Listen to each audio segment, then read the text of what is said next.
It's a Monday, which means it's the beginning of a new week here at SDH AM. John here, you there. Thanks for coming by, as you always do. We will be going into added time this morning because 11 o'clock, we're going to be joined by Keidane McAlpine, the head coach of UGA. They came home yesterday from a trip into the B1G. It was a 1-1 draw. We'll have a highlight from that match. Considering it was behind a paywall, it'll be the Minnesota highlight and not the Georgia highlight. But as a part of what we're going to do this morning, it is a standard reaction Monday. Whatever is on your mind when it comes to Atlanta United Red Bulls, we'll go over all the news, all the numbers. Abe Gordon is set to join us in about 9 minutes, as he always does. And we'll have your highlights, both from Apple TV and from 92.9 The Game, because Jess Charman, one of our OGs, got to call the match with Ian Joy, and you will know Ian. You will know Ian's pipes from whence it came. So you'll hear Jess's version, kind of like Maddie's version. You'll hear Jess's version, and you will hear the 92.9 version from the 2-1 win against Red Bulls. Like I said, we'll get into all the numbers. You're going to hear from Lucas Hoyos. You're going to hear from Adrian Gill, and you're going to hear from Tristan Muyumba. And that will get us into hour number 2, which is going to be with Bart Keeler and the SoccerForUSPod, where we're going to get into what to expect from the Premier League, from the dudes with whistles and flags coming up starting this weekend. We do have a couple of Reds to get into, and there were 6 in Major League Soccer. 2 in one match in particular. Those 2 involved our friend Casey White and Christian Miles, and so we'll get into that. We'll also get into the Toronto match, as that is through Bart's request. So we have 2 matches to get into, 3 of the 6 Reds in Major League Soccer, plus what to expect from the folks in the middle come the Premier League. And we've even had the beginning of League One, League Two, and the Championship this past weekend. And so now the Premier League will have its own time. We did have Community Shield, and it wasn't even close. So we'll get into that. We might even talk to Bart about Community Shield and have him wear his Arsenal hat briefly and then take his Arsenal hat off and discuss what was seen for Manchester City in that particular matchup. Then we'll get you through the rest of the day. Like I said, we've got our college mashup, the Monday mashup when it comes to the college game, what happened yesterday. It'll be a combination of Georgia, Mercer and West Georgia, Kennesaw State and Stetson, Georgia Southern and Florida Gulf Coast. You'll hear the highlights from that as a part of the matchup. And you will hear the mashup, and you'll get that. And then once again, 11 o'clock, Keidane McAlpine is going to join us, and he's going to break down what happened in Minnesota, plus the season to date, and then get you ready for soccer at Sanford. That is on Thursday night. We will be there with the pregame show here on the network, 6 o'clock, and we will have Marion Crowder joining us tomorrow morning at 9:30. Early kick tomorrow because of the twos. Twos are going to be, and this is going to be where the week goes. So it's going to be an early kick tomorrow for us at SDH AM. I'm thinking 8:30 because we got to be off the air by 10:15 so I can race outside and get everything squared away with the pregame show. 10:30 pregame, 11 o'clock kick. Atlanta United 2, Chicago Fire 2 from the Children's Health Care of Atlanta Training Ground. So that's Tuesday for you. So probably an 8:30 kick. Marion Crowder joining us at 9:30 tomorrow to talk about all of her accelerated activities with the four-letter network, including both soccer and so football and football. Then we'll see what we're doing. We've got to get into picks of the week. That's tomorrow morning once again as we wrap up the show. As the Clausura continues in the Discord, 10:15 off the air, race outside, plug things in, and get everything squared away for the pregame show on Tuesday with Atlanta United 2, Chicago Fire 2. That gets us into Wednesday. Thursday pregame show from Athens, 6 to about 6:55. Then it'll be Glenn Davis, Jill Lloyd, and Marion Crowder on the call on SEC Network. And it's an opportunity to pack the house and find out what's going on with Georgia and James Madison. We are efforting James Madison's head coach for the pregame show. Pregame show will be Coach McAlpine, Marion Crowder, and hopefully James Madison. That gets us through Thursday. And then Friday, once again, gets us ready for everything coming up. By the way, midweek Atlanta United is in Minneapolis to take on Minnesota United to get you set up for Sunday, which is Sporting Kansas City. So you've got all that going on this week. So what do we do to start the week off? we go and catch up with Abe Gordon, 929 The Game, the Odyssey app. So, sir, we get to discuss an Atlanta United 3 points this time. Now that you've had 36 hours to think about it, what sticks?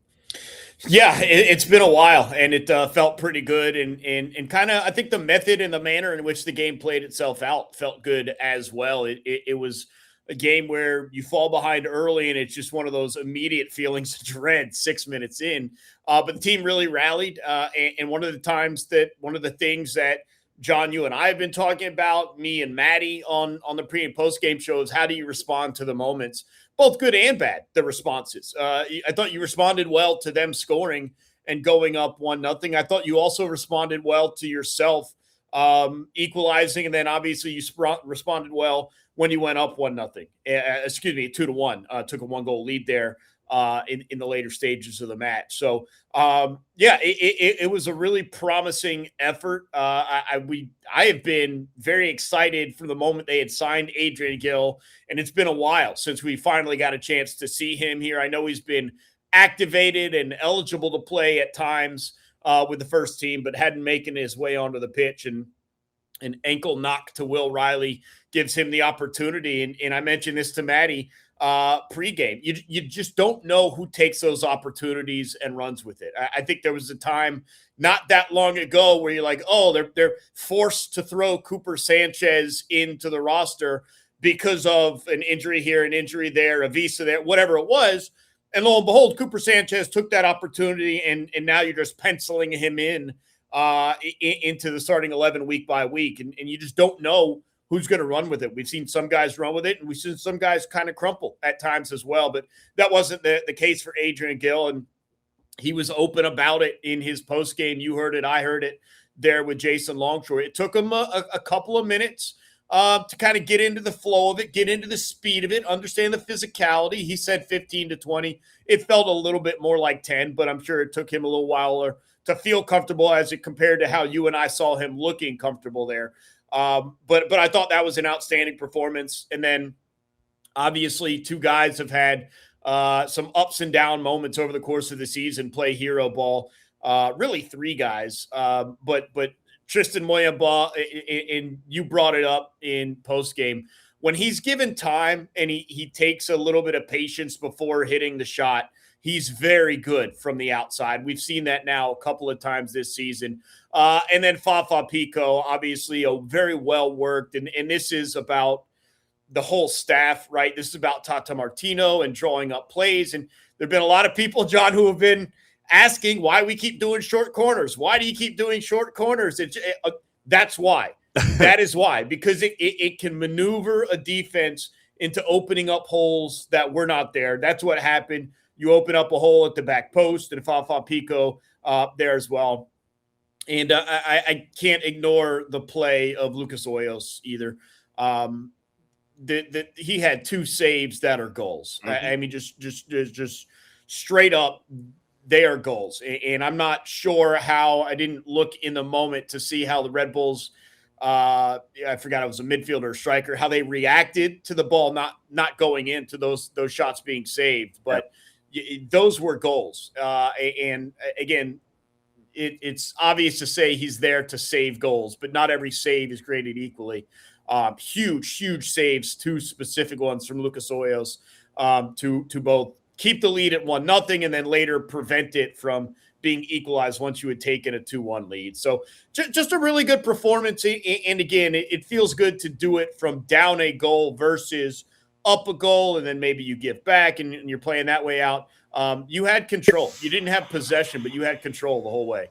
And what we've mentioned about going up against a team like Red Bulls, and I mentioned this in the post-game show, it's the last 15 of the first half, last 15 of the second half, because that's when their fatigue sets in, both mental and physical, from all of the chasing that they've been doing and all the pressure they've been trying to create all match long. You get a goal with 20 to go, so it's a little outside the window.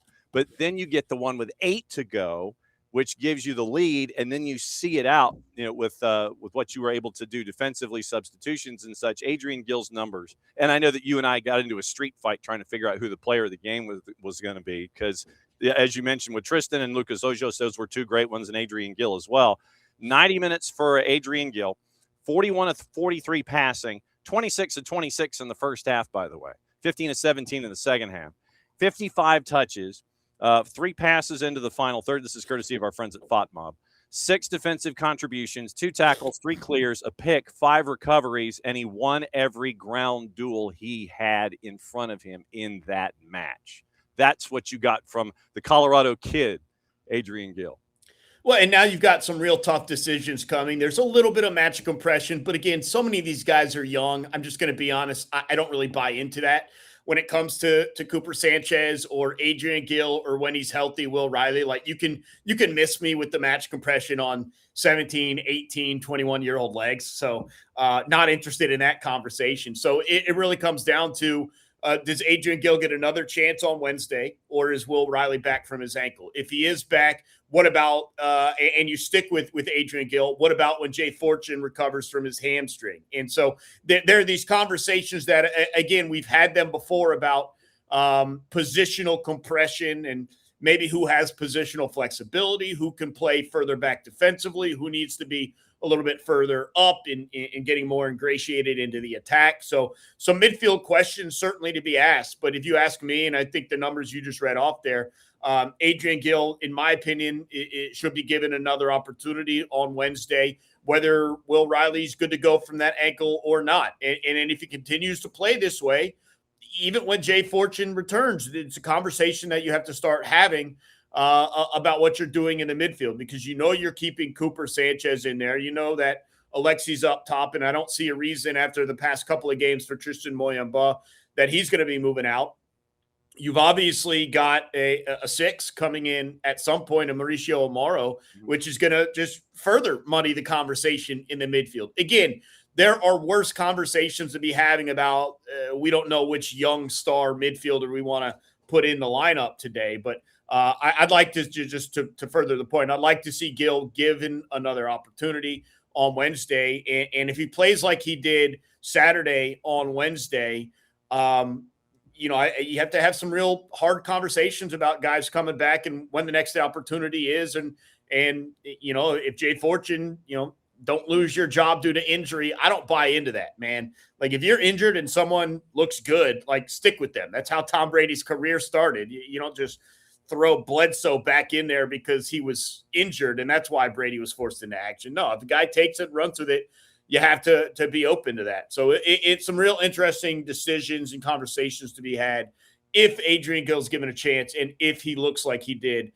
in his debut. Yeah, and obviously this is where the physios come up with and earn their keep, considering you're coming off of that match. And then, yesterday's a recovery day. Today, you kind of start getting your walkthroughs and your early morning practices. And then Tuesday, you get everything squared away probably early morning before you fly out to head up north to get everything ready in the midweek. And with Adrian Gill, we have to remind folks, it's a first-team contract. We don't have to worry about STAs and these short-term agreements that drive you and me both crazy. We don't have to worry about that with an Adrian Gill. So you don't have to worry about pogos up and down and going back and forth, second team, first team. That's one of these pieces of this jigsaw puzzle that you're glad to have and not have to worry about, okay, how many times have I called so-and-so up? How many games have I burned with him so far? You don't have to have that conversation with Adrian Gill, but it also introduces, to your point, if Will Riley is healthy, then Adrian may not necessarily have to go the full 90 if he gets the start in Minneapolis, because then you can bring in Will to shut the door coming in and give me 30 just so we can see how things are with the legs. And with Jay, when he comes back in, we've seen Jay play on the left wing last season. So you get into the positional flexibility, which is what you're also been seeing from Tata Martino in the past with the players he plugs in. Yeah, a couple of other things to note. Obviously, it feels like match compression, but because it is a Sunday game, it's a little bit different. You do have an extra day versus if you played Wednesday, Saturday. So that's something to keep in mind that maybe allows you to give guys a little bit different run either midweek here or at the end of the week as well. Also, just kudos to Thomas Jacob as well. We've talked about this, but with the red card suspension there to Anea Mihai, Jacob was forced inside. You wouldn't have known at all that he's been playing more on the outside than the inside. I think that's obviously what he's all about. And then Matt Edwards stepping up, filling in. Ronald Hernandez late came in as a sub, had a big clearance off of the goal line. It wasn't going to go in, but you never knew who it was going to reach. And so good job there. Again, it's some of the small things in moments that make the difference. Talked about Hoyos up to the task twice. Hernandez just at the right place, right time after Hoyos had been drawn off the line. It's not the most significant play in your stat book, but in terms of what it could have meant, just a lot of guys stepped up into roles that maybe they aren't overly they're preferred, but guys did a good job. Matt Edwards on the outside right as well. Yep, Tomas Jakob was 32 of 34 passing from a center back position, 2 for 2 on the dribble, 56 touches, 2 touches inside the 18, 1 pass into the final third, 5 defensive contributions, 1 tackle, a clear, 3 picks, 3 recoveries, and he was 5 of 6 on his duels. He had 1 foul. Had 1 foul committed on him offensively. Junior Alonso punched a 7.7 yesterday. And that's what you're also looking for with that experience at that left center back position, too. And he was the other guy that was available at the back post who let the ball go on the service to Fafa Pico on goal number 2. So he was one of 2 guys that had made it to the far post and wasn't marked by Red Bulls in that situation. Yeah, at that point, let the finisher take the finish. Let the guy who's getting paid up there to score goals. Which, speaking of, we did get a little bit more news about Briel Mbolo, potentially the next striker there for Atlanta United. And it was confirmed that the team is active in talks. They have been targeting him as one of 3 strikers they wanted to go after, and feels like he's the guy, and feels just a moment until that becomes official, hopefully. So, I'm not going to speak for everyone. I know you can look at stats or look at the leagues or look at whatever. I heard someone already complaining about his fitness, even though he hasn't played here yet. I think that's a good, exciting, relatively young striker that has done so at a high level, that is one of the leaders of his country. And so I think that would be a very good addition as compared to some of the other names that were kind of, sprinkled around, rumored over the course of the offseason.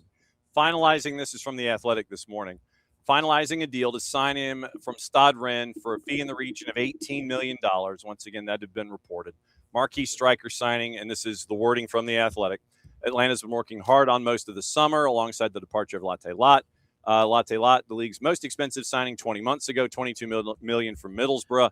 Swiss international, 10 goals, 3 assists, 34 appearances for Rennes last season. Previously featured for Monaco and Borussia Mönchengladbach in recent seasons. One of the 5 most expensive signings in MLS history. Atlanta United responsible for 5 of the top 10. Latte Lot, Thiago Almada, Pity Martinez, Ezequiel Barco. And so it's a part of this overhaul, but it's been one thing that we have seen throughout ever since the birth of Atlanta United. They are not afraid to take the big swing, and they continue to do so, because I would be more concerned if they didn't take a big swing for that striker position, but they just continue to keep chasing after it. And it looks like Briel Mbolo, Mauricio Calabro in the pregame show, talking with Mike and Jason and stuff that was broken on 92.9. You're getting closer and closer and closer to Mbolo in the neighborhood of 18 million.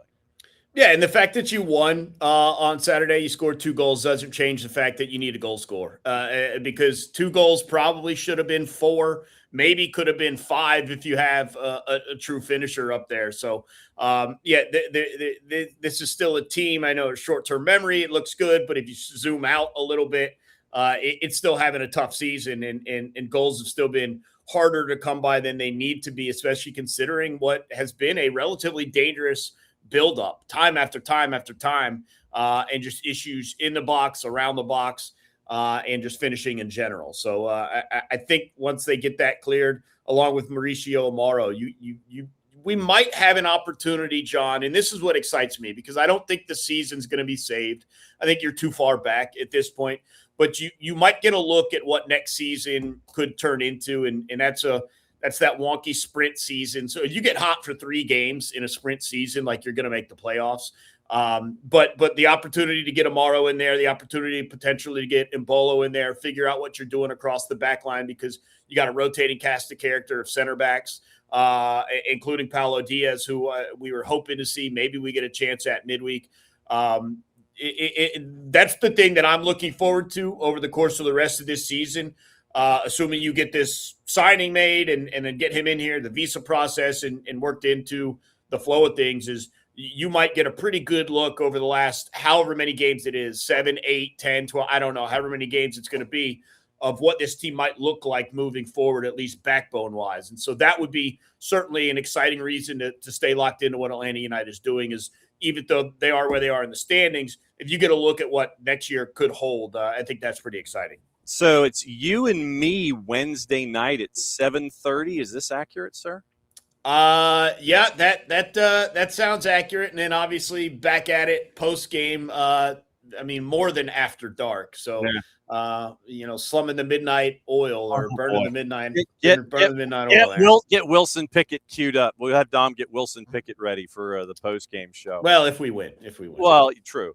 As always, my friend, thanks for batting leadoff. It's great to talk about 3 points instead of 3 things that frustrate us on a Monday morning. And I will see you in 2 days. Be good. Yep, sounds good. Appreciate it, John. There he goes, Abe Gordon, 92.9 The Game. And, yes, you heard correctly. It is going to be Abe and me and Abe, in the studios at Colony Square because of here in the Kaiser Permanente studios. We will play you the reason why that it is going to be me and Abe Gordon. Opening kickoff brought to us by our friends at Black Pitch Coffee and blackpitchcoffee.com. We start your day with the most important stories in the game, the right way to start your morning. Black Pitch Coffee, part of the SDH community, showing up at events all over Atlanta. Try their home blend made with beans from Brazil, Guatemala, heavy body, notes of walnut, semi-sweet chocolate, and rich world-class finish. Opening kickoff powered by Black Pitch Coffee and blackpitchcoffee.com. So from the Kaiser Permanente studios, we tell you this. The U17s continue their camp as they prepare for the World Cup coming up later on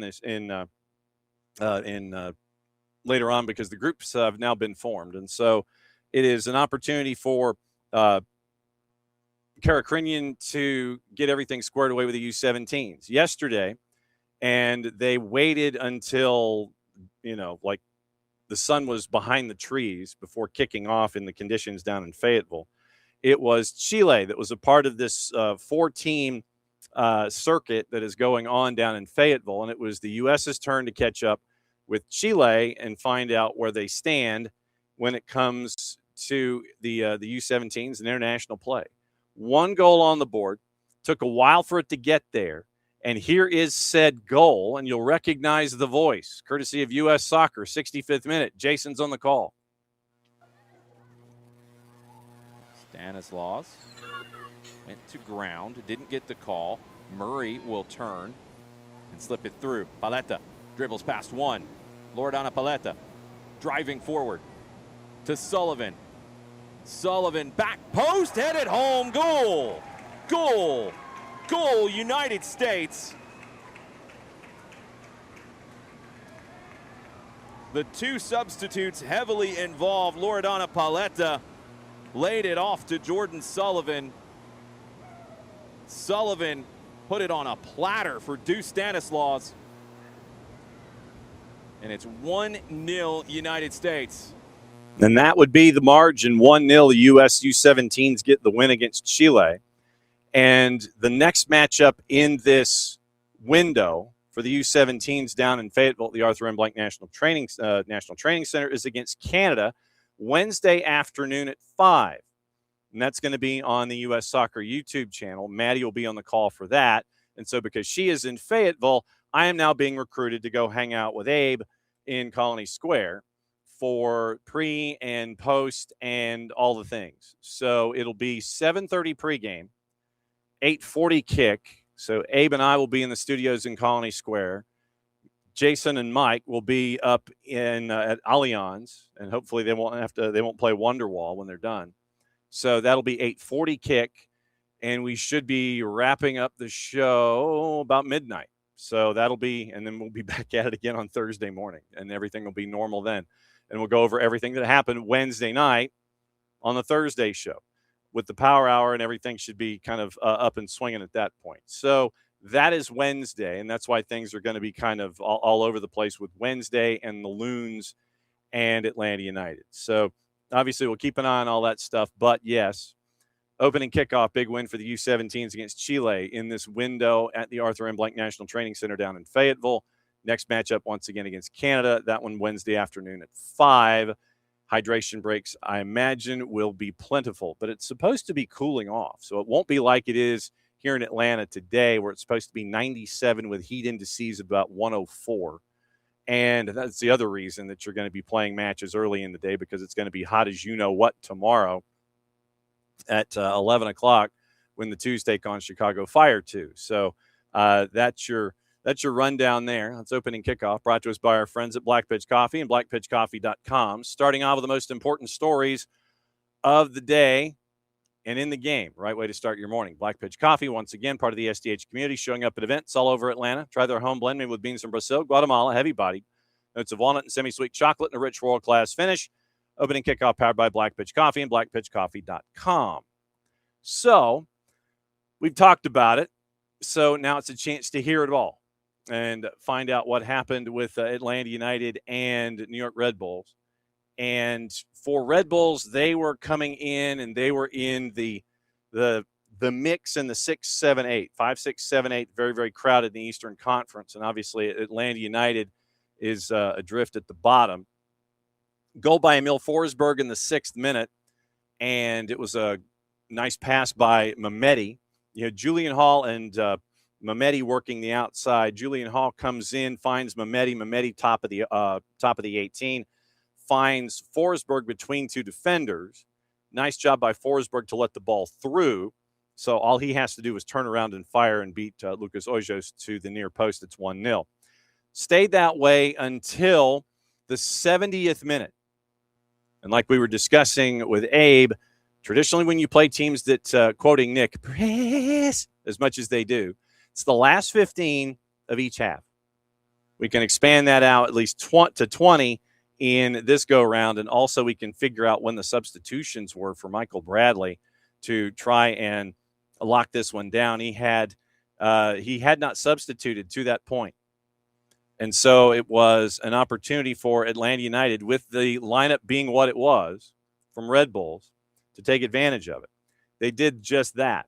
Here is goal number 1, Mike and Jason's version, 92.9 The Game in the Odyssey app. Baez slowly coming forward and centering it now to Gill outside the Atlanta arc, and he'll come out of the defensive third and play it ahead to Cooper Sanchez, who turns at the right halfway line and dribbles into the Red Bulls half and flicks it ahead now to Jacob. Jacob with a cross to Moranchuk, poke to Muyumba, inside the arc, shot, score!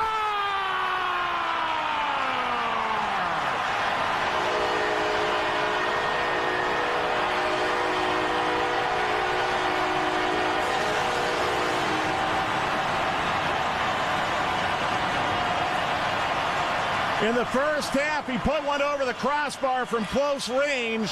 He makes up for it with a beautiful goal here in the 70th minute to equalize. Back-to-back golazos for Tristan Muyumba. Similar to the goal from Philadelphia. Opens the hips and puts it into the far side. But the buildup is brilliant from Atlanta United.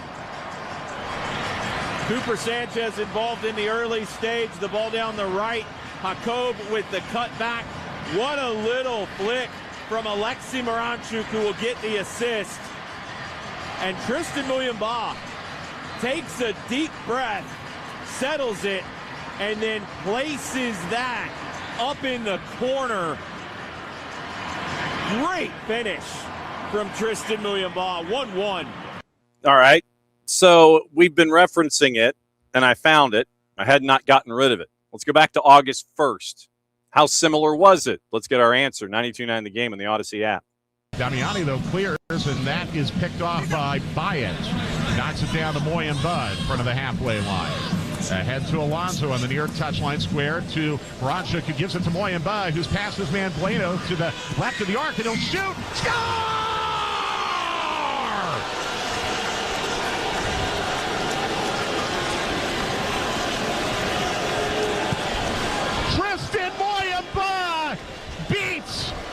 Trey Blake to the right upper 90, and Atlanta United has scored for a second time tonight, playing down a man. Beautiful from Tristan Muyumba. He has the space. Atlanta stayed up after the corner. Junior Alonso helped recycle the play. And Muyumba able to dribble into space. No one from Philly steps out on him. And he hits a curler with the right foot from 25 plus, beating Blake to the far side. Goal of the week from Tristan Muyumba. 2-0 Atlanta. His second goal of the year. I'm not sure if Moranchuk will get an assist on that. If he does, it would be his fourth. And he should. 2-0 Atlanta. And that was fairly similar. It also reminded me of the one in Toronto from earlier this year, too, when they were having to fight the conditions and the grass at BMO. So you don't step out on Tristan. Tristan will do that. And so it was 1-1 at that point. Just to give you Tristan's numbers, and we'll hear from Tristan in a bit. Full 90 minutes. XG and XGOT just under 1. XG plus XA, 1.29. 28 to 34 passing, 82%. 2 chances created, 1 big chance created. Shots on target, 1 and 1 off. In the attack, 46 touches, 3 for 4 on the dribble, 4 touches inside the opposition 18, 4 passes inside to the final third, into the final third. Defensively, 1 defensive contribution, had a tackle and 4 recoveries. He was 5 of 8 on his duels on the day. So that gets us to 1-1. Then, inside that window that we talk about against pressing teams, 82nd minute, and we discussed DISCUSSED. The idea of the short corner. We'll play through it again, but here is goal number 2, Fafa Pico, 92.9 the game in the Odyssey app. Short corner to Moranchuk, out of the far corner, back to Almiron. Here's his cross to the back post. Header! Score! Fafa Pico!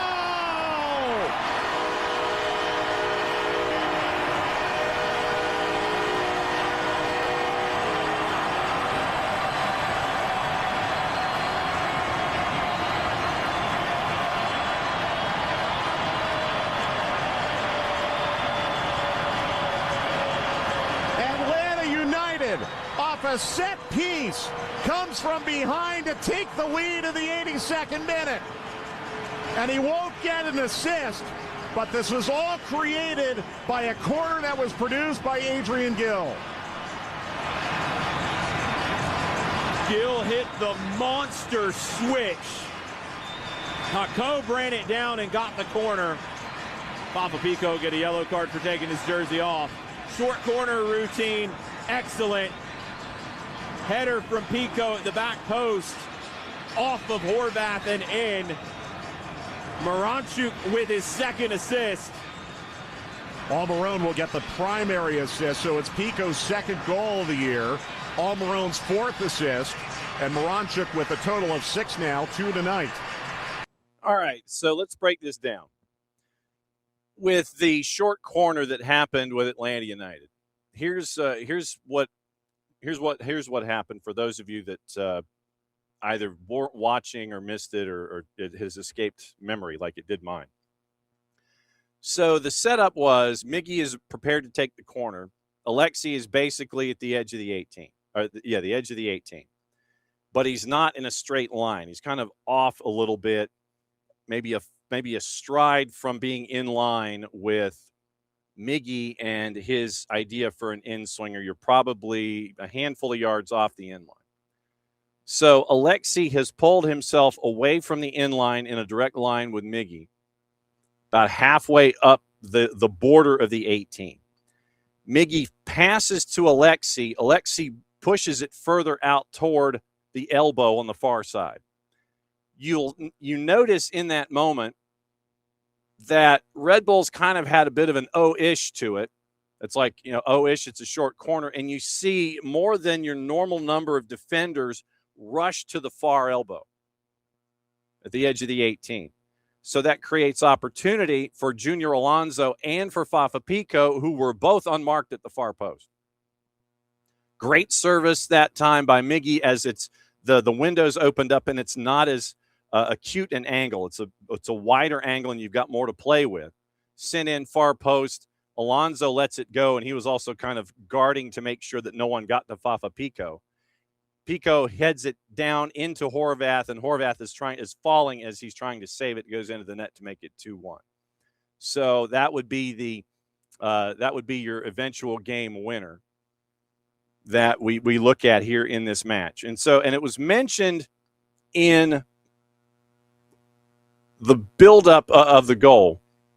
No, actually, at the tail end of the description by Mike about Adrian Gill. And we've mentioned Gill's numbers. Here's the play that led to the corner that ended up being your eventual game-winning goal. Here is that particular play that was a part of Adrian Gill's dossier on Saturday night. Once again, 92.9 the game in the Odyssey app. 1-1 game off the throw. Here is Gill on the right wing. Back to Sanchez. Back further. The backside of center circle. It's a long diagonal played up to Fafa Pico. Squared to Muyumba, edge of the attacking third. Scoot back to Hernandez and center to Gill below center circle. He'll play the long diagonal for Jakob. It'll bounce at the corner flag. Jakob saves it and is able to blast across. That'll be blocked out for a corner. What a ball from Adrian Gill. This is why that I will sit here and tell everybody to pay more attention to Atlanta United 2 and what's going on, because Adrian Gill comes into the lineup and nobody really had anything to say about what he brings to the table. He brings that to the table. He brings what we've seen tonight to the table. So, after the match, Jason catches up with Adrian Gill, and here is that conversation in the locker room after the 2-1 win. Your post game with Jason and Adrian Gill. How has this night been for you? Getting the start, big win for the team. I mean, it's been a long time since I've been dreaming about this, and I had basically 3 years, 2 knee surgeries where I was out, didn't touch a soccer field. So just coming here, getting a new opportunity, and finally getting to get a debut, a start, play 90. It's incredible. How important has Javier Perez and Jose Silva been in getting you to this point? I think they gave me the freedom to kind of learn how to play the 6 again, remember what it's like to play a 90-minute game, and just very supportive in everything I do. If I mess up, they're supportive and just kind of help me to get to this point. But obviously there's so much more work to do, so we're not finished at all. Big first assignment playing a team like Red Bulls who gives you no time on the ball. How long did it take to kind of settle into what they were doing against you? I think I'm not very used to how we pressed or how we played out. So I think, after the first 15, 20 minutes, I kind of understood where I was supposed to be. The nerves kind of worn off, and I felt good after the first 15, 20 minutes. For the team as a whole, after what happened in Philadelphia, losing that game, coming back today after conceding first, what does it mean for the group going forward in your mind? I mean, I think the team has the level, and we've been if you watch us train, we have such a good level. It's such a good team, and we've just gotten unlucky in games. And I think finally making this comeback is kind of just the statement that we needed, and I think that, sky's the limit. And you mentioned it earlier, the 2 knee surgeries. It's been the season with the 2s to get you to this point. How has that helped your confidence, but also your confidence in your knee? Definitely a lot. I mean, there's so many firsts I had to go through. Just the first duel, the first 50-50 where my leg was extended, turning tight turns, all that. It's nervous after you get a knee surgery. So that really helped me, and now I had the confidence to go out there and just play free. No. There you go. There's the conversation Jason had with Adrian Gill, and to the point that was made by Jason on the broadcast and by us pretty much ever since day one. There's a reason we spend as much time discussing the academy and Atlanta United 2 as we do, is so that when these individuals come up and are a part of the first team activity, you know what they bring to the table. That's why we call the 2s games. That's why we do all the features that we do on the 2s. That's why when, Arif Kovac has the moment that he has in Huntsville, that we chase after Arif and have him talk about what's going on. as much of a team player as Arif is, and he wants to be able to share the positivity that comes out of those kinds of games. That's why we talk to the leading, right now, the Golden Boot leader in MLS Next Pro. That's why we talk to Cameron Dunbar and have those conversations on our YouTube channel. That's why we have that's why we discuss folks like Andrew Hardinas, who has been paired with Adrian Gill. Gill is top quarter, by the way, in a lot of key categories in midfield, both offensively and defensively, in MLS Next Pro here in 26. But it's when these folks come forward, when there's a John O. Ransom and a James Donaldson and a Daniel Chica, a Matthew Sananu, a Mohamed Cisse, a Dominic Chong Kui, Hardinas, Gill, Dovolo, Dunbar, Kovac, Ignacio Suarez, Corey, all these names, so that when they pop up with the first team, you sit there and go, yeah, I've seen them with the twos. I know what they bring to the table. That's why. And then when you see what happens against Red Bulls from a player that we've been spending a lot of time on, because you need to know, that's why. You wander into the building, yeah, I've found out what he's been doing with the twos. Came through the Barcelona system, part of La Masia, and had those 3 surgeries, and he's now out the other side. Took him a little while to figure out and just to kind of relearn how to play a 6. But now you've seen what Adrian Gill brings to the table in a first team perspective, but you know what happens from the second team and with the twos. That's why we do this, to give you the full picture as to what's going on with Atlanta United. So Adrian Gill had a great had a great night against Red Bulls. Also on the board, it was conversations that were had with Tristan Muyumba and Lucas Hoyos. So here is Jason's conversation with Tristan after the match, where Tristan got your game winner. Baez slowly coming forward. Oh, that's a Tristan goal, not Tristan Post, John, where it says Tristan Post. Let's try it again. How important is it, after what happened in Philadelphia, to come back tonight and get this win? Very, very important. Very, very, very important for the confidence, for the team, and also for the fans, because we've been playing away for couple of weeks. It's been a while we didn't play in front of our fans, our family, and it was good to show this face from the team. And then for you personally, you had an opportunity in the first half. You end up getting the equalizer in the second. Yeah. Just how did the night go for you as a whole? It's part of the life of being a footballer, up and down, and you just need to move on and think about the next play. And I was really disappointed and frustrated about the miss on the first half. But fortunately, I'm happy and glad to score the equalizer and most of all to win the game. Alexi talked about how much the support of the fans is important. How did it feel for you being on the field with them and making that noise today? We know how for us it's crucial. It's kind of crucial. The fans, the community, we know how important they are for the club, for the city, and it's always good having them behind us. So it's like I said, it's like playing with 12 men. So they are such important for us. Yeah. Tristan Muyumba after the match, and once again we went over Tristan's numbers, and it literally was one of those matches, and it's a good problem to have, where you had a couple of different folks that you could name as man of the match. Like I said, we went with Tristan because of the game-winning goal. I could have easily gone with Adrian, considering what he brought to the table in his MLS debut. And then here's the third member of that equation, and it was Lucas Hoyos. And for me, I looked at Lucas's numbers, and I was like, that doesn't seem right.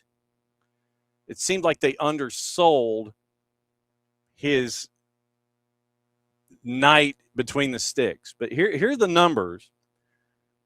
2 saves.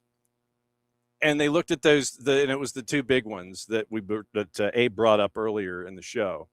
It was the one late where he goes to his left and gets it away from the near post, and it squirrels away and ends up as a corner and saves the 2-1 at that point. And then there was the one where he goes to his right in the first half. No, it was also it was where he goes to his right and he makes the save. And so it was 2 saves. I thought it was more than that, but officially 2 saves. XGOT faced was a 1.93, goals prevented 0.93, although I'd love to know how you prevent 0.93 of a goal. And Lucas's numbers passing also were like eyebrow raising at points, because you had 26 of 33 passing. Right. And David, this is exactly what I'm getting into here. David mentioned started the attack on the first goal with the right to left switch against pressure. 26 of 33 passing, but 11 of 18 on long balls. 11 of 18. 11 of 18 on long balls and 26 of 33 passing. 2 diving saves, 1 save inside the box. That was the one second half where he goes to his left. 1 punch clear, 4 recoveries, 1 clear, 37 touches, 1 a ground duel, and 1 an aerial duel, and he was also 1 for 1 on the dribble. So that was Lucas Hoyos' night. And so after the match, and this was a conversation that we didn't have the opportunity to make air with. Here was a conversation that Jason had with Lucas Hoyos, and the other person that you'll hear is Justin Veldhaus, who is the voice that you hear with Maddie and Tata Martino, any of the Spanish-speaking players. Justin is the member of Atlanta United's communications team that you hear in the in-betweens. So here is Jason with Lucas and with Justin. Let's start with conceding first. Really difficult opponent in the Red Bulls. How important is it to come back and get the win at home? El equipo recibió el primer gol contra un equipo difícil contra New York. ¿Qué tan importante fue poder remontar para ganar el partido? Sí, fue muy importante porque necesitábamos la victoria. Más que nada también como se había dado la última derrota en Philly. Así que es importante para seguir creyendo en este grupo, seguir mejorando y seguir corrigiendo cosas que todavía nos cuestan goles. It was really important because we needed this win as a team, especially coming off the way we lost in Philadelphia. So I think it was important. The way the team is, it's good for the group. The way the team is still coming together and continuing to improve. And we know we still have a lot of things that we need to correct. But yeah, we're on that track. How difficult was it to find distribution, to find the passes for you with the Red Bulls pressure? La manera que presiona Red Bulls, ¿qué tan difícil fue para ti encontrar los pases en la salida? Sí, lo trabajamos en la semana, sabíamos que presionaban, que hacían una muy buena presión y bueno, buscábamos especialmente en el segundo tiempo dónde estaban los espacios con videos tácticos en el entretiempo y eso ayudó también a la salida y a que el equipo sintiera un poco de alivio en la presión de ellos. We worked on it during the week because we know that Red Bulls is a team that presses very, very well. So we're able to prepare with different videos and things to try and be ready for it. And I think that gave the team the options we needed to be able to play out of the back.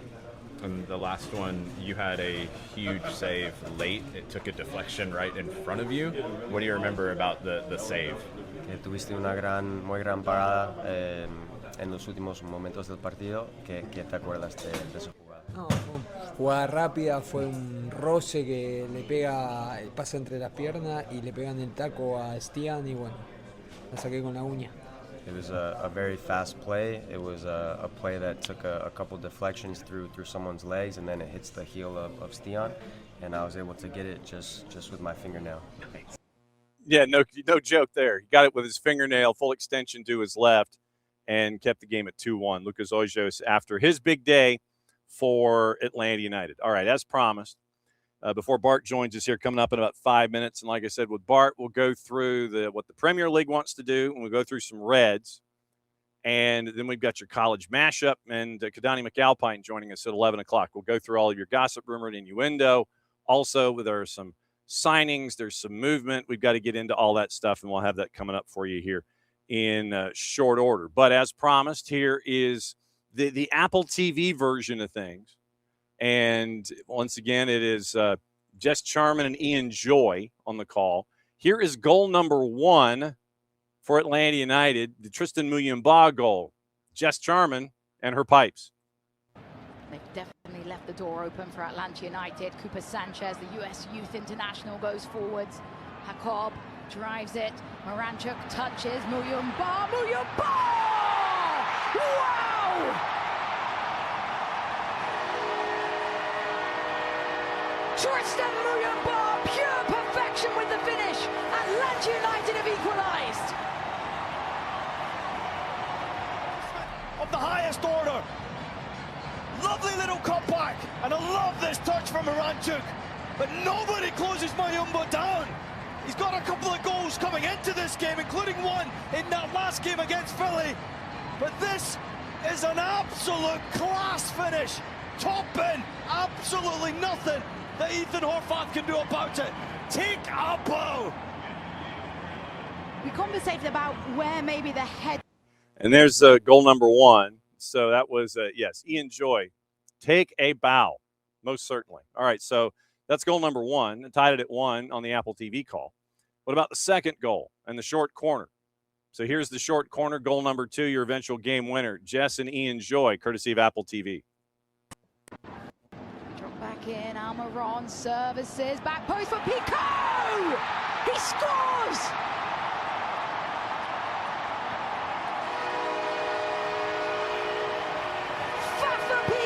Re-energizes Mercedes-Benz. Atlanta United with the comeback, 2-1 leaders. And he should enjoy it. But 1 against 2 doesn't work. Almiron to the back post. Nobody picks up Fafa Pico. Nobody follows the run. And all he does is redirect it towards goal. Ethan Horvath takes a bit of contact off his leg and then goes through his legs. But that's all down to Pico. Belief, confidence, and making it happen. And Junior Alonso, once again, acting as bodyguard in all of that. Like I said, Junior Alonso was just as open. He was about a half step behind in the charge to the net, but Pico is at the far post, puts it in off of Horvath into the net, 2-1, and that was your final. So those are your 2 goal calls, 2 versions. Jess's version, kind of like Maddie's version, but Jess's version and the 92-9 version. 2-1 win for Atlanta United, and Red Bulls not happy leaving town and heading back on a quick turn for matches in the midweek. Remember, full slate of matches on Wednesday. Almost everybody's back active on Saturday. Then you have your 2 games on Sunday, Sunday Night Soccer, Atlanta and Sporting Kansas City, 7:10 kick on Apple TV. But before that one, it's New England and NYC from Gillette. That one, once again, 4:40 kick from Gillette. And we'll effort our friend Daniel Sperry from the Kansas City Star later in the week to see if we can get the intel from Sporting, because Sporting is going to be down 2 players. And it's, as I sit here and look at, where am I here? So, yeah, Sporting is going to be down 2 players for their interstate derby against St. Louis City SC in the midweek. And that's going to be the Apple TV FS1 Fox Deportes match. So that would be 8:20 kick with Sporting and St. Louis as they go there before they come to Atlanta. And so now we start hour number 2. And first off, we start hour number 2 with our hydration break. What? Oh, you're in your car? Yeah, I am actually driving up to Greenville, Charlotte, and then I'll finish the day. I'll finish the day in Charlotte. Tomorrow I'll be in Raleigh. Wow. Okay. So we're starting with a hydration break, by the way, brought to us by our friends at local Vine Beer, Wine, and Liquor stores. 2 locations in the Atlanta area, Johns Creek and Cumberland. Corner of Cumberland, Parkway and Cobb Parkway. You go in with a list, you'll come out with a lot more. Trust me, the place is huge. I want to start with Community Shield because I figured you might want to start with Community Shield, considering that it was a 3-0 dominant performance by your Arsenal. Your Arsenal going up against Manchester City, who is still trying to figure themselves out under Enzo Maresca. So how much of that did you get to watch? All of it. All of it. From the first kickoff and very quickly ensuing first goal to the very last. I didn't get to watch the trophy lift because apparently that wasn't allowed on actual television. So I did watch that on Blue Sky later on. But John, look, I think there are two competing mindsets, and I fall in between them of this matters a lot. Look at how much Arsenal dominated Manchester City, and it's a preseason game still. That said, John, the Premier League starts this weekend. For Arsenal, it starts Friday, right? So what I feel about these, especially for Arsenal, is it was a half and half, first choice lineup, second choice lineup. But I'd rather my team look good a week before the season starts than my team not look pretty good the week before the season starts. So yes, it doesn't really matter in the grand scheme of things unless it's Man City winning a trophy, and then of course it matters. But winning does matter at the end of the day. I think winning trophies matters, even if it's a big plate. But I just think that means we're going to be eating a lot this week. Yep, so. And as long as Declan Rice doesn't hang on to that trophy, because the trophy of for those that might have missed it. When you put something, when you have something on a table, and there's always that tripod leg that goes from the back of a photo, and it's there to kind of brace things so you can have whatever that is that you want to see upright. Yeah. Declan Rice puts that big old appetizer plate, puts it in the air, but apparently someone either forgot to tell Declan Rice that the tripod leg was not fastened to the back of the appetizer plate. Or just, he did something and it became dislodged. But that tripod leg, that brace, smacked Declan Rice square in the grill as he was holding the appetizer plate. It made for good. Someone's grandmother's freaking out about the china. So, yes. Declan, come on, man. Yes, come on now. You know how this works. Sundays for Sunday brunches, you know how this goes. You got to make sure that the plate is flat and solid and safe. And so Declan Rice has some learning to do when it comes to holding up appetizer plates. All right. You mentioned the Premier League, so this is where we get in with our in here. We get to let everybody know what's going on.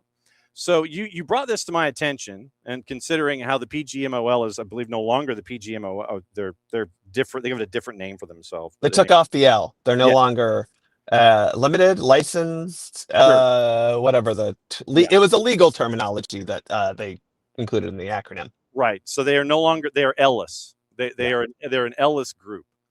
It is, the Premier League has set its quote, football principles, end quote, and quote, refereeing points of emphasis for the 26-27 season, which help guide how referees will apply the laws of the game in the competition.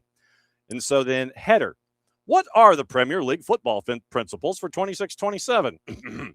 The high thresholds for penalizing challenges on field and for VAR intervention will continue in the Premier League. Please treat this like Plinko and just interrupt when you see fit. The Premier League and PGMO, actually it's more like Pressure Luck, will continue to lobby IFAB on opening up access to live audio for refereeing and VAR decisions. Yeah. On VAR delays, the Premier League and the PGMO continue to build and deliver on aspects outlined in the, quote, VAR improvement plan. I feel like I need like some kind of reverb and some bass when I have something like that, including improving efficiency around semi-automated offside technology, referee announcements, and continued specific VAR training. Subsection, football principles. And so blah, blah, blah, maintain the high threshold for VAR, more efficient application of VAR, including improved use of semi-automated offside technology to reduce VAR delays, continue to focus on in-stadium VAR experience, continue a robust approach to improving participant behavior on field and in the technical area, and maintain stronger measures to reduce time wasting and disruption tactics. What say you, sir? Well, I think a couple of these are continuations of what we saw last year. A couple of these are continuations, or I guess adoptions, if you will, that IFAB has kind of mandated from the top. We talked before the World Cup about some of the, and we'll get into this, laws of the game changes that do make the game a little quicker, makes the delays less delayed. And so that's kind of what this is. I mean, there are a couple things in here that I think we griped about a lot last year when it comes to VAR. And in this article, this piece from Premier League, they talk about a survey they took. And basically, the survey results were that 65% of respondents were basically cool with the level of threshold for VAR. And then, like, what's 65 divided? So 35. So about 17% more were saying, hey, we need to have a higher threshold. 17% said we need a lower threshold. I think what we're finding is we kind of like what we have. It just needs to be held to. And I think that was one of the issues we had with VAR and other refereeing last year in the Premier League was, okay, we said this, but did you actually do that? And I think especially we get into like holding and goalkeeper interference was one that came up a lot last year of, okay, well, what constitutes unnecessary holding, right? What constitutes interfering with the goalkeeper, especially on set pieces? Those two things especially, I'm interested to see if there were what the video training did this summer. We won't see that, but now that we have a full season of film that referees can look at and be trained on, will we see more consistency this year in those two areas of contentious behavior, especially on set pieces? Contentious behavior, he says. Okay, so changes to the laws of the game. Players who receive on-field injury treatment / assessment will be required to leave for at least 1 minute, an increase from the 30 seconds previously used by the Premier League. Welcome to the rest of the world, Mr. Columbus. The 5-second countdown and restart reversal for clearly delaying throw-ins and goal kicks, parenthesis. If the time limit is exceeded, the throw-in is awarded to the opposing team. For a goal kick, the opposing team is awarded a corner. Once again, Mr. Columbus, welcome to the new world. A 10-second time limit for players to leave the field when substituted. If the time limit is exceeded, the substitute cannot enter until the first stoppage after 1 minute has elapsed, which could be longer than a minute. So that's dangerous if there's a team in possession. And then number 4, VAR review when second yellow cards are awarded to a player, resulting in a red card only for when players are awarded a second yellow rather than a potential second yellow card. Those are 4 to the floor in the changes. What say you?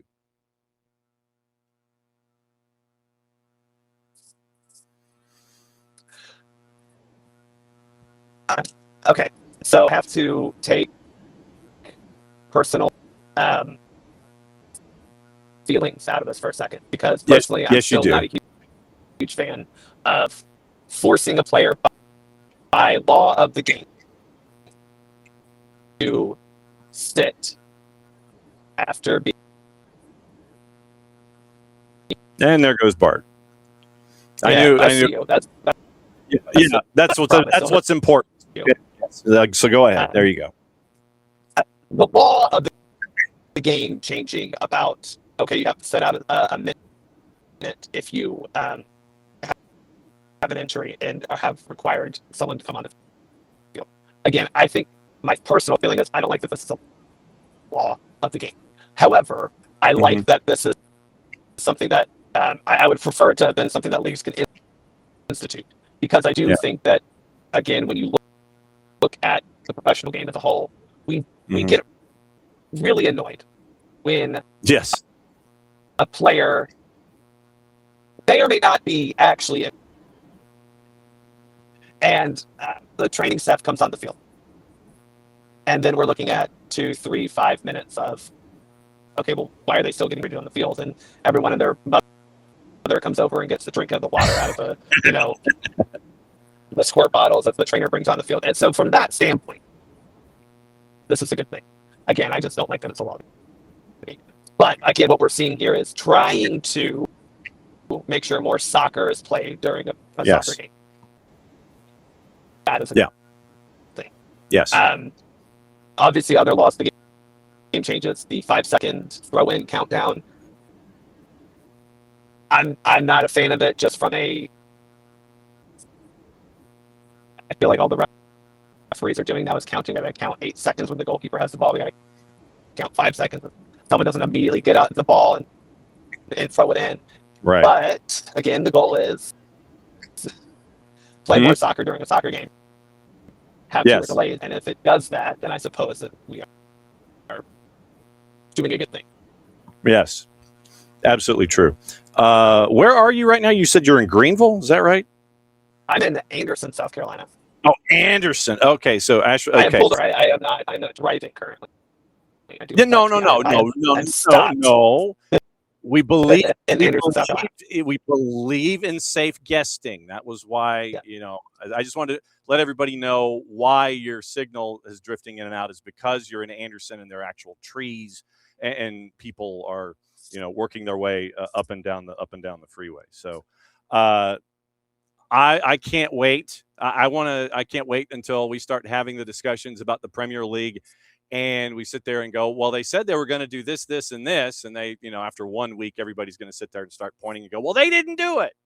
I'm waiting for all of the gnashing of teeth and the wringing of hands after 1 week with these these ideas that they want to bring. Well, especially, I think with VAR intervention, John, because there's going to be play this weekend that you go, well, come on, how is that not clear and obvious? And the reality is, well, it's not.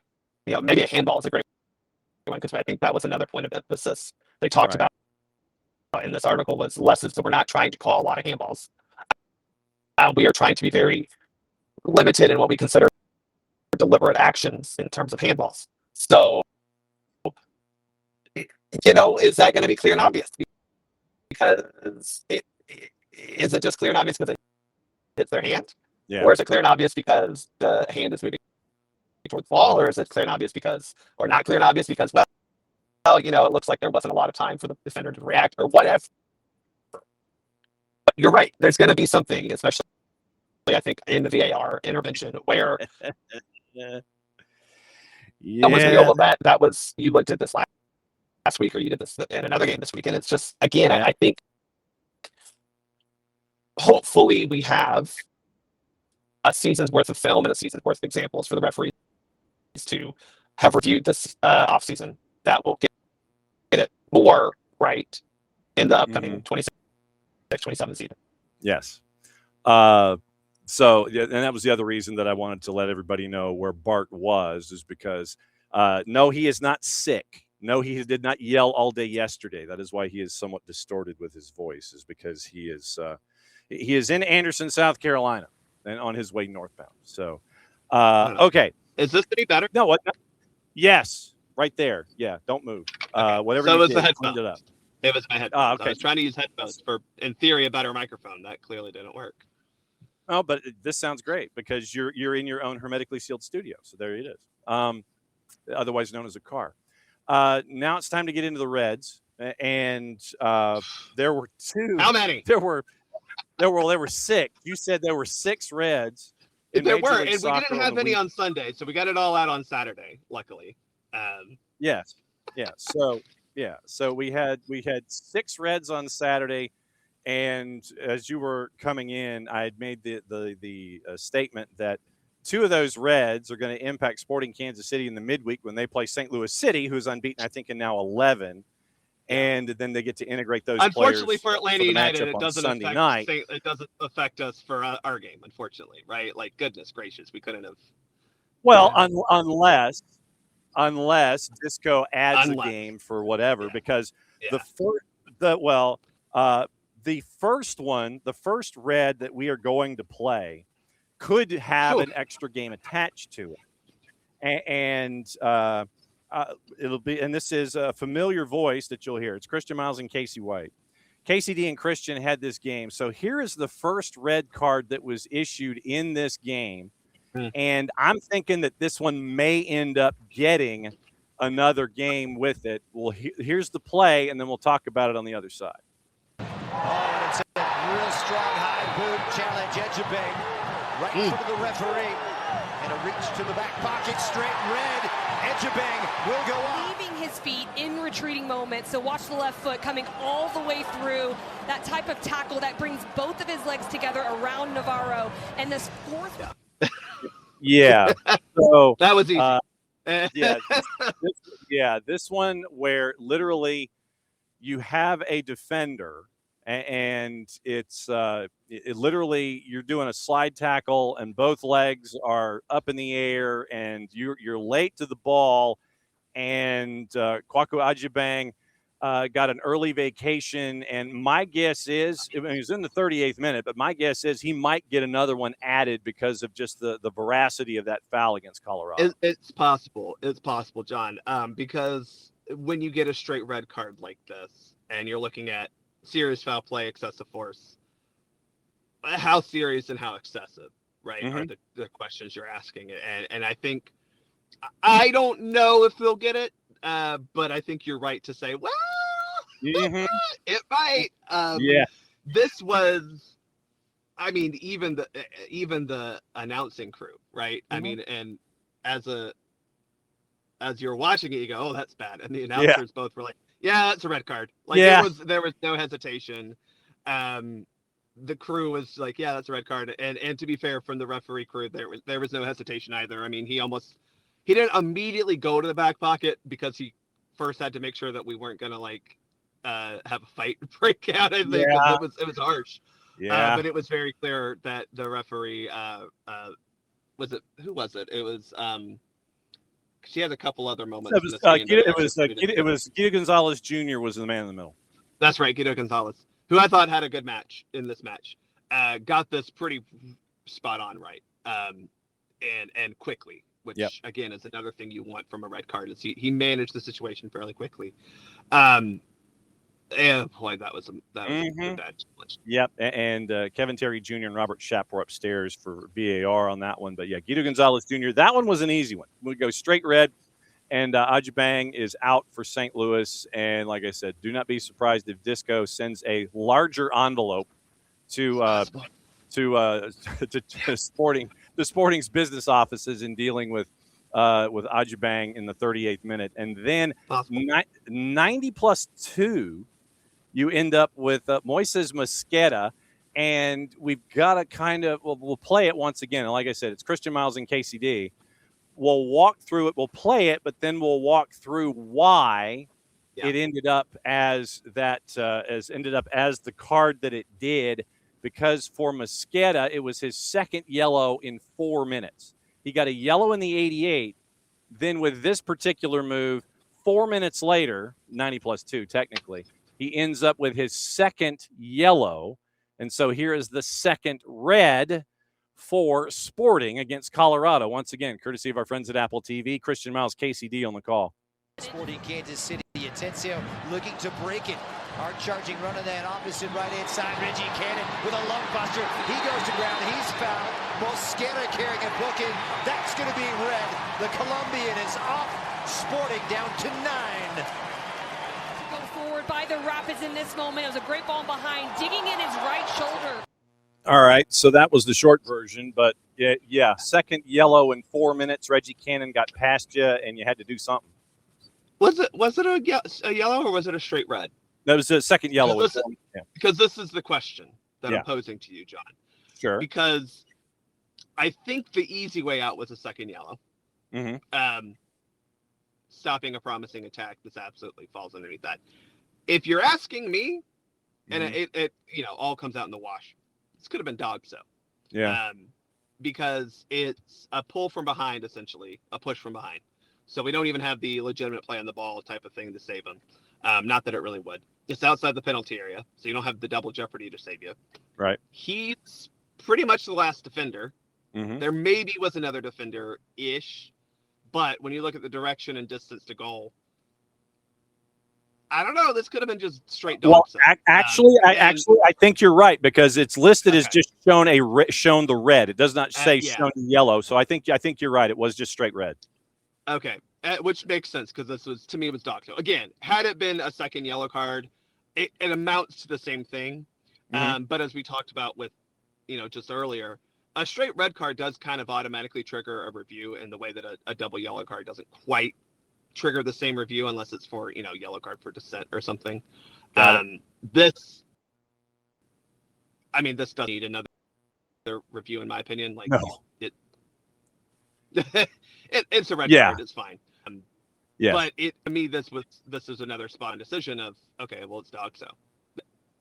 So two very correct red cards in this game. But again, neither of them likely to affect us in our game against Sporting Kansas City next Sunday. I don't know if the first one will go, but we'll see. We'll see. We'll see. As I said last week, when you're a bad team, sometimes you get bad luck, and that could happen for Sporting Kansas City.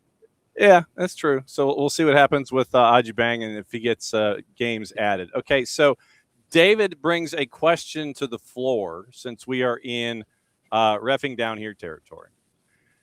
He wanted your take on the intentional handball on Rocco Rios Novo, which he guesses could be dog so if he didn't spill it so badly, but no card whatsoever seems odd. It is an intentional foul play in his mind. And then second point was Rios Novo comes out to play a ball, slips, handles it, still spills to Nashville for a goal. No card given. He gets not a red as he failed to get the D in dog so, but is the yellow proper there? No, because if you're going to play advantage, for essentially what becomes stopping a promising attack.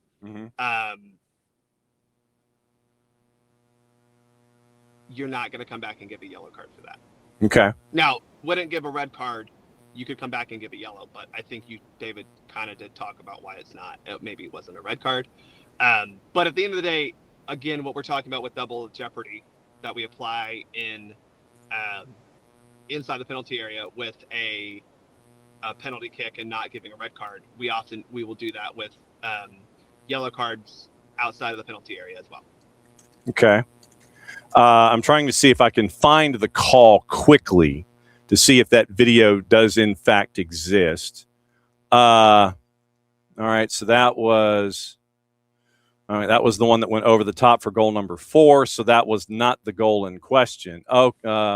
Also, I want to correct Del Schaefer real quick. Anderson, yes, is near Clemson University. Is also near Anderson University. Yes, the Anderson Trojans are Division II and Coach Bobby Lamb. Should be noted. Yes, South Atlantic Conference member.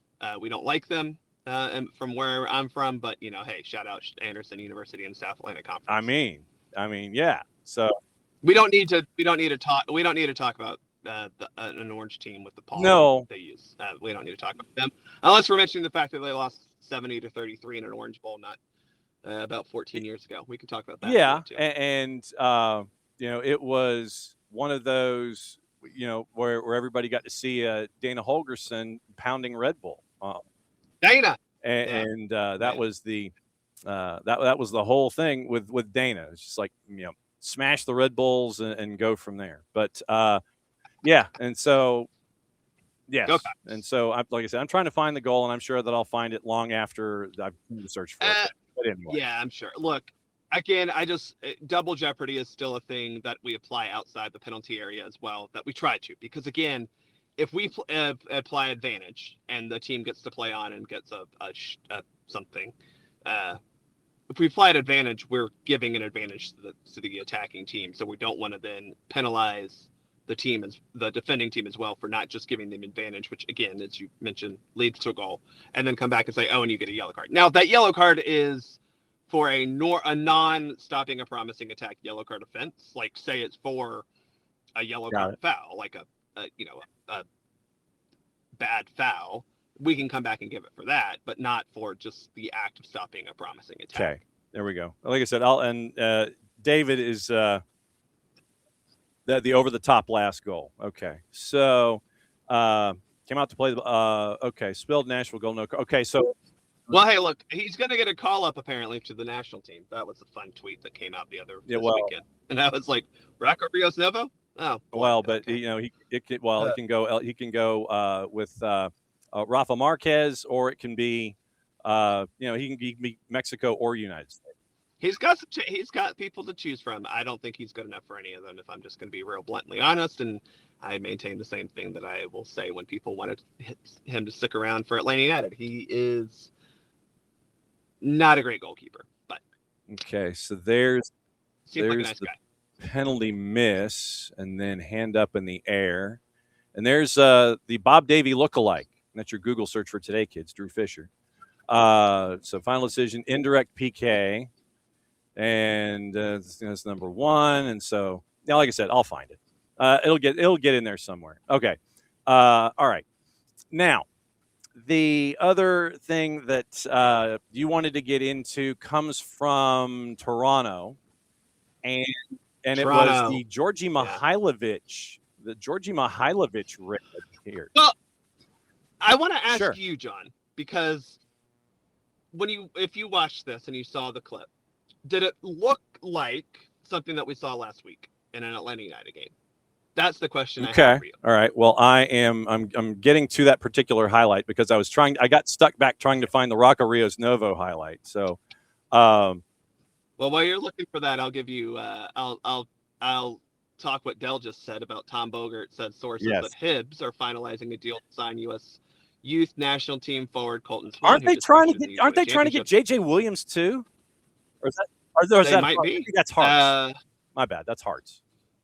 Hearts could use JJ. Deal is for January. Swan will finish season with the Battery. Swan, 19, is Battery's leading scorer with 11 goals. Battery will receive 6-figure fee plus sell-on clause. Yeah, that sounds right. Hibs is probably a USL Championship level team. Anyway. So all right. So found the play. All right. So I found the play, and it looks like. Okay, so they go straight red on it.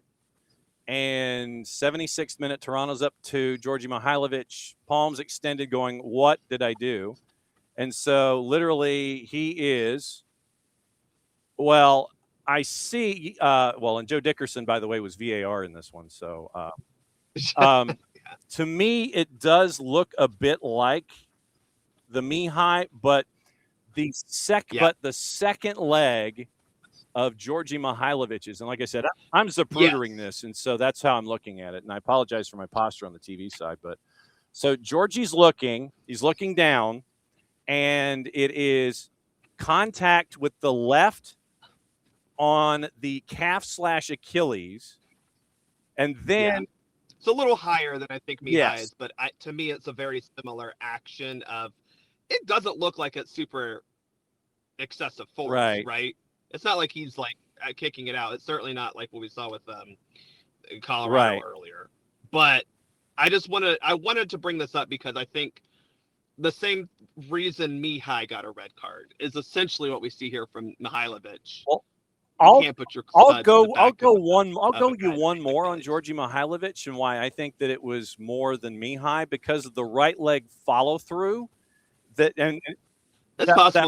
right leg follow through from Mihailovic goes a lot higher in the contact than Mihai did when he was given the red card. So that's fair. If you're looking at degrees, I'm saying Georgi's is probably closer to a red than Mihai's because Mihai had both feet closer to the ground and to the activities around the ball, where Georgi makes contact with his left on the Achilles and then with the right leg comes through and makes contact higher up the body than me. Yeah, I buy that. I look, this is a red card. This is a red card. And my point is when you make contact with your studs on the back of someone's Achilles or anywhere above the boot, it's going to be a problem, right? And I think that, again, is unfortunately what happened with Mihai is it wasn't super excessive force by any stretch, but serious foul play is still endangering an opponent like that. And when you step on someone's Achilles, you're endangering them to an unnecessary degree. But it just sucks. I made a joke about it, but good for Colton Swan. I think there are some guys in this U20 championship that proved they can do more than just play at the youth level. Kind of go back to a topic we had last week. I think Cooper was one of those. A lot of these guys were from MLS Next Pro teams. Like I think Ventura County sent half their squad to the U20s. But Dylan Vanny was getting shouts after this. I think a lot of the guys who maybe aren't playing regularly for an MLS squad or already on a direct MLS squad, I could see a lot of them getting moves in the next couple months because they controlled every game they played. They didn't score a lot of goals, which was the problem, but they did control the matches. And I thought Swan was a pretty decent standout in that tournament. And so we will keep an eye on all of that, and I'll go over the other transactions from the weekend that we got to keep an eye on here as we go. Are you going to stop at the Pilot or the QT or something and get your coffee and get to moving?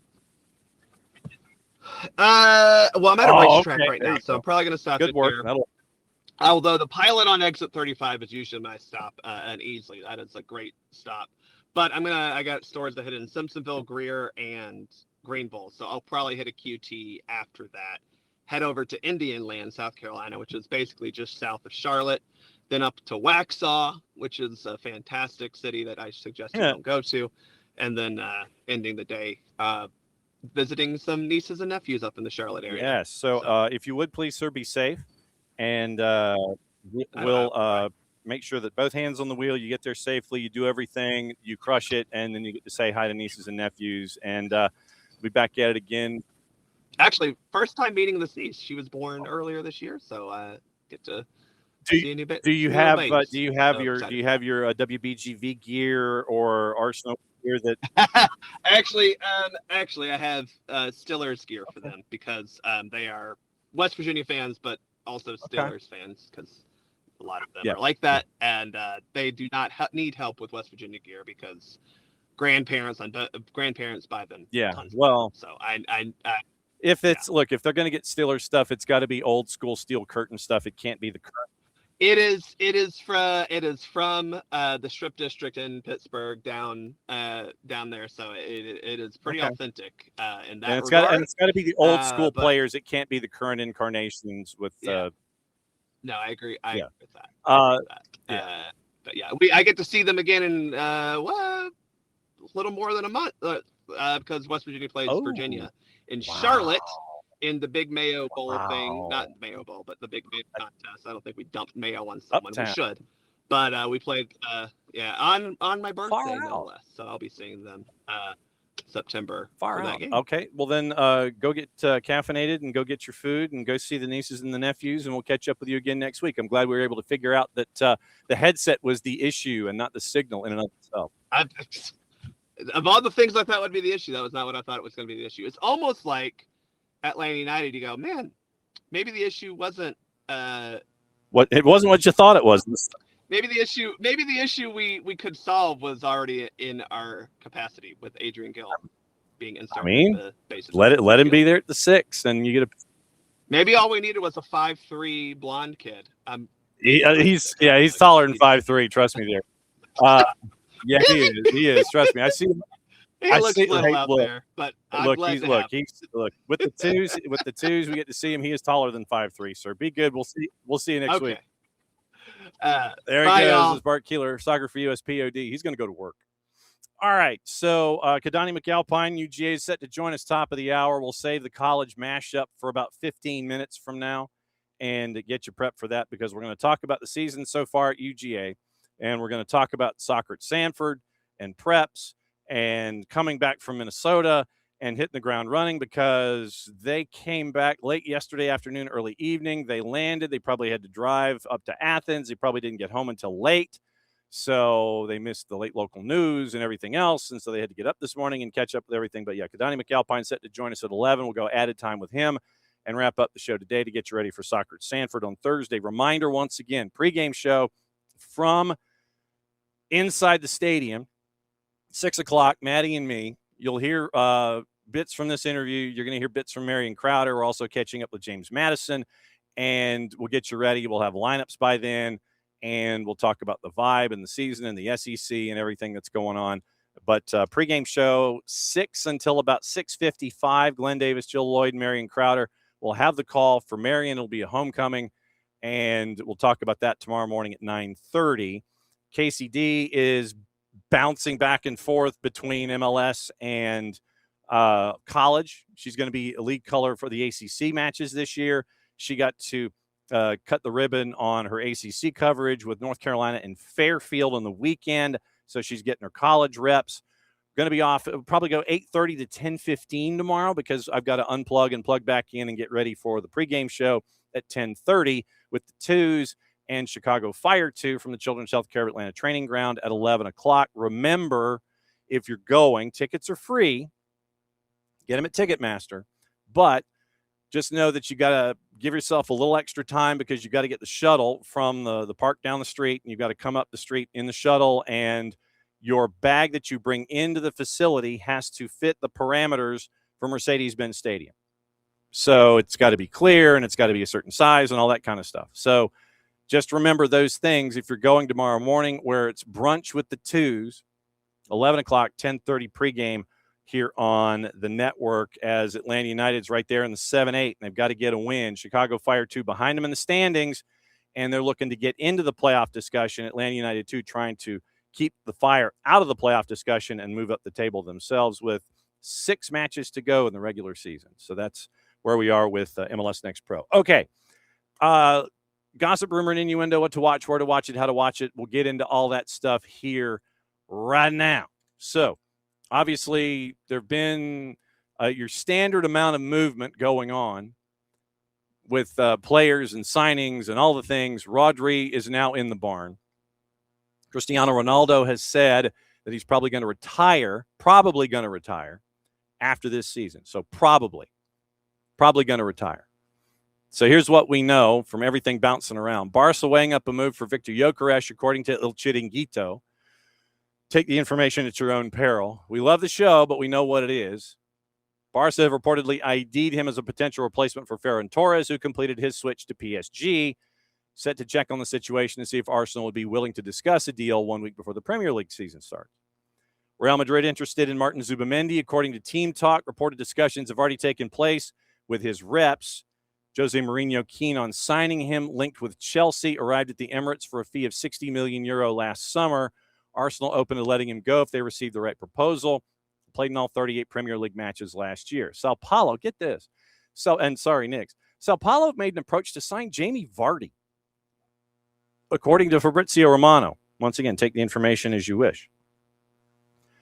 Brasileiro's side believed to be among several teams exploring a move for the 39-year-old who decided to leave Cremonese this summer after the club suffered relegation to Serie B, expected to take time to weigh up his options before making his final decision. Chelsea, Manchester United interested in Roma midfielder Manu Kone, according to Gazzetta dello Sport, recently linked with Atletico de Madrid. 43 million euro offer turned down. Roma standing firm on their 50. Kone made 5 appearances for France at the World Cup. Interest in his signature continued to grow. Both Premier League sides could face competition from multiple clubs in the league we don't talk about. Inter Milan prepared a new offer for Curtis Jones at Liverpool, according to Nicola Schira, proposing an initial 30 million euro transfer fee plus incentives. Talks plan to take place this week. Linked with Inter throughout the summer transfer window. Did not play in either of Liverpool's 2 preseason friendlies against Como on Sunday. Savinho, Manchester City's agreed to a 6-year deal with Spurs as the deal between clubs enters the final stage. That's from Nicola Schira. Romano, again, Liverpool have agreed personal terms with PSG winger Bradley Barcola, keen to get the deal over the line. Reds have also spoken to reps of PSG winger Ibrahim Mbaye. Romano, again, Getafe have opened talks to sign Liverpool midfielder Stefan Bajcetic. Calcio Mercato, Napoli remain interested in Gabriel Jesus, but they need to offload a player before making a move. Schira, again, Roma close to sealing a move for Porto attacking midfielder Rodrigo Mora. 4-letter paper. Manchester United looking to part ways with defender Harry Amas. We need to ask Drew Dickinson about that. Football Insider, Forest interested in AC Milan midfielder Yusuf Fofana. TalkSport, Leeds United forward Joel Pirro on the radar of West Ham. None of the relegated clubs from the Premier League won in the opening weekend of the championship this past weekend. Just saying. The Athletic Braga have agreed to a deal worth over 10 million euro to sign Barca midfielder Tommy Marquez. Romano again. Strasbourg set to sign Sturm Graz and Costa Rican international defender Jalen Mitchell in a deal worth 8 million euro. Atalanta remain keen on Nottingham Forest winger Nicola Savona. That is from Tutto Sport.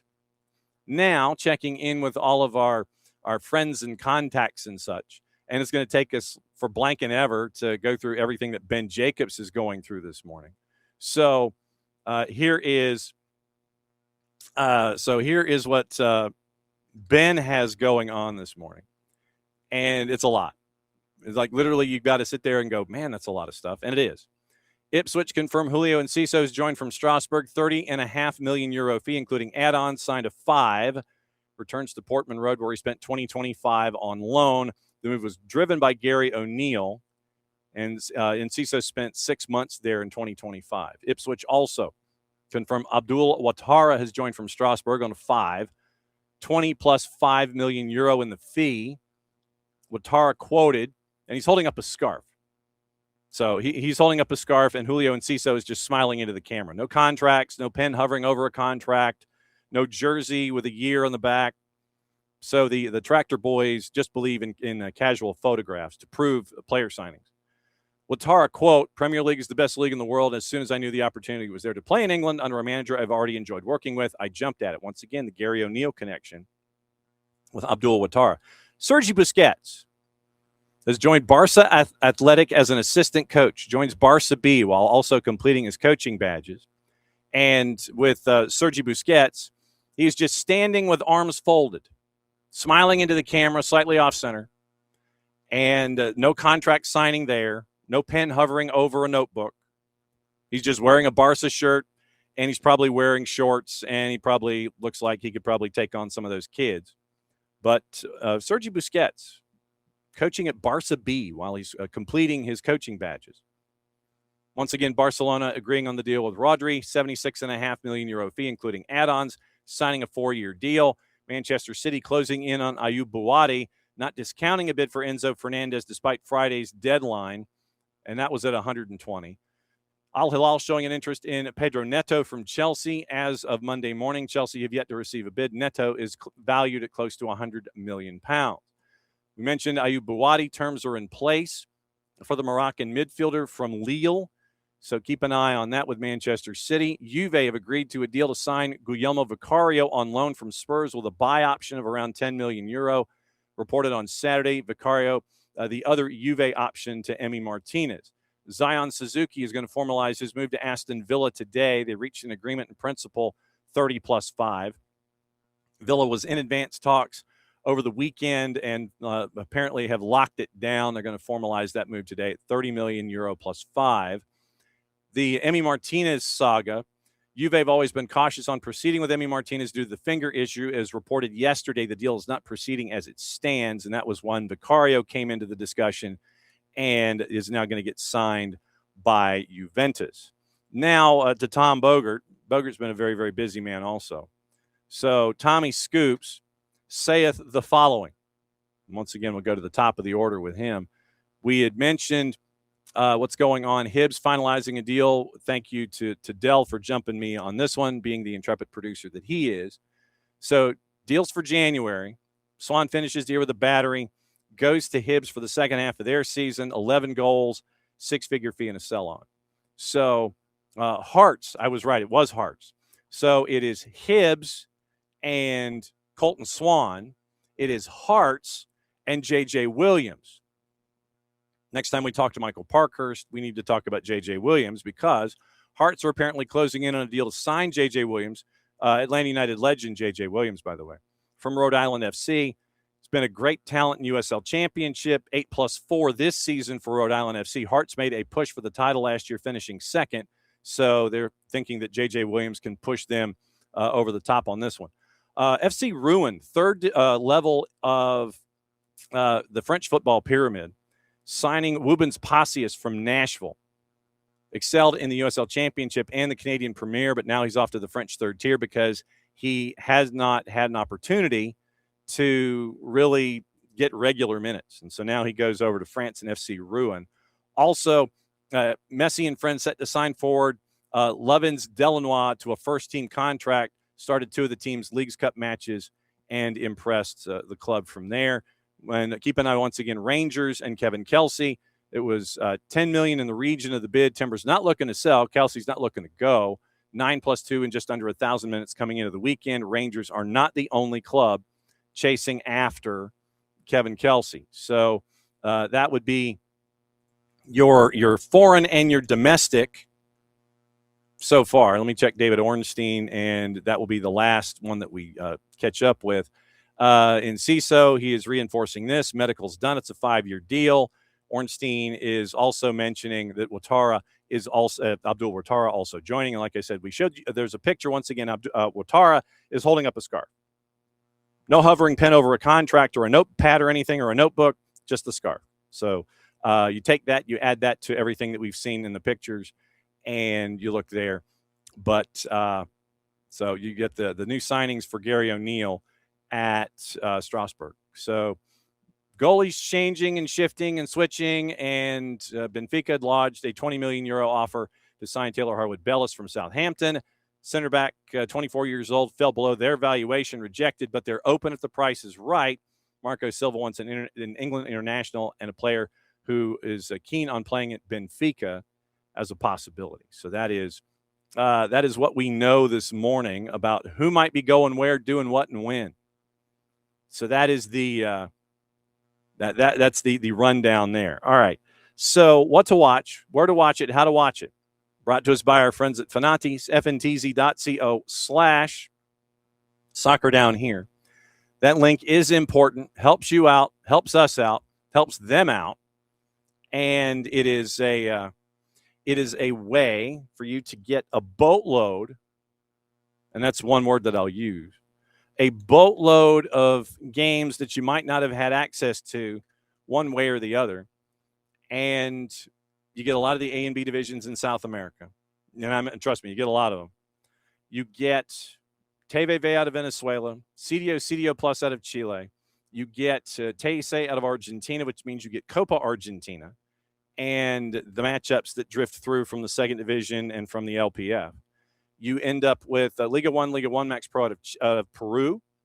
You end up with all the BNs. You also get links to Tigo Sports and to CATV with all the A and B divisions that they cover in South America. With all the BNs, I mean you get all the BNs. If you had Fanatis and you had all the BNs, you would have seen the WAFCON final yesterday where Cameroon got 3 goals in the first half, cruised to a 3-0 win over Malawi. Both teams obviously qualify for the Women's World Cup in 27. Great tournament for Malawi. We've reached out to our friend Ollie Howarth to kind of get a postmortem on this, players to look at. And, hey, if you're recruiting, we'll go to the Malawi roster to start things out. But, yeah, there's a team that is going to be starting in 2028 in the NWSL. Just saying. So we'll reach out to our friend Ollie Howarth, and we'll see if he can come and join us at some point this week to kind of break everything down there. But what to watch today after what was going on yesterday? There was a lot that went on yesterday. And so today, do you kind of get to catch your breath a little bit? Kind of, sort of. ESPN Deportes says La Liga Deportiva La Coruña Elche's at 3 o'clock. Fox Deportes has the Argentine First Division, the LPF, at 4, Lanús and Independiente. They do have Monday Night Football with Necaxa and León at 9. TUDN has your nightcap in the Liga MX after dark. Pachuca Puebla is at 11. ESPN Plus simulcasting La Liga and also the matchup in the Segunda at 3:30, Almeria and Eldense. Fox ONE has the matchup in Argentina and the doubleheader in Liga MX. Copa Italia is the big thing today. It is 4 matchups available on Paramount Plus, and the Monday Night Football in the championship, Cardiff City and Wrexham. So nothing like a Welsh derby to welcome you to match day 1 in the EFL championship. Cardiff City and Wrexham at 3 o'clock on Paramount Plus. Argentina's LPF, that is a Monday day for football. 4 matches, and you can catch them all on VeeX. You could probably also catch them all on Fanatis. One at 1:45, one at 4, one at 6:15 with our friends Defensa y Justicia and Chicheras Cordobas at 8:30. Women Liga MX Femenil is on Fox ONE doubleheader at 7 and 9:06. VeeX also has Liga MX Femenil at 8 with Toluca and Atlas. Sudamericana and Libertadores kick back in tomorrow. That's another reason to get what's going on with Fanatis and all the BNs, because you get Libertadores and you get Sudamericana across the board. So you get all of that stuff that is attached as well. Now, Keidane McAlpine set to join us in about 10 minutes.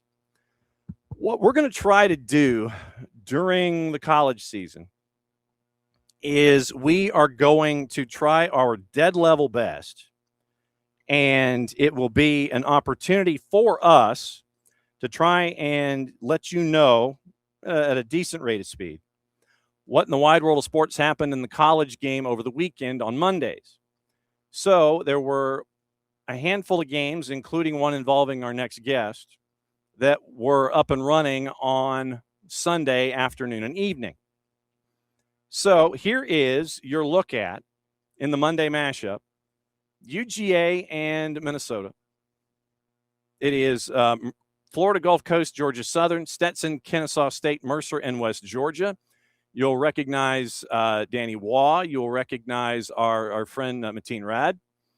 And you'll have 4 matches in the Monday mashup to whet your appetite for our guest who's coming up in about 5 minutes. Here's your college rundown, courtesy of all the conferences and ESPN Plus and the B1G and B1G Plus. Enjoy the mashup. Here we go. It's being a 1-0 game. Really, it's still either teams at this point. Great move down line. Opportunity to shoot on goal here. Minnesota takes the bit and gets it in.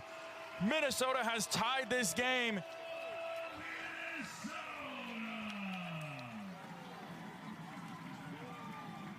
And you see the entire team celebrating. Case in point, Comer finding Brazunas. Shot deflected. Right over the Comer. Far side. Brazunas gets it in! It's the first goal for Brazunas. What a goal it was. It's that combination we were telling you about, the Comer and Brazunas combination. She just gets a toe to it. It's her first goal at Georgia Southern. Congratulations, Brazunas.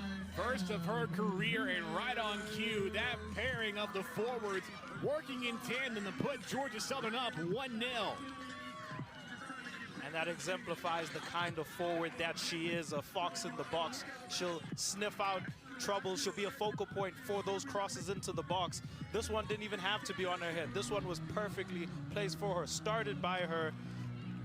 Tries an initial shot from far. Comer understood the assignment brilliantly, and it just took a toe poke from Brazunas to get Georgia Southern 1-0 up against FGCU. High cross, header, and that is in! Georgia Southern finds that second goal to take a 2-0 lead over Florida Gulf Coast.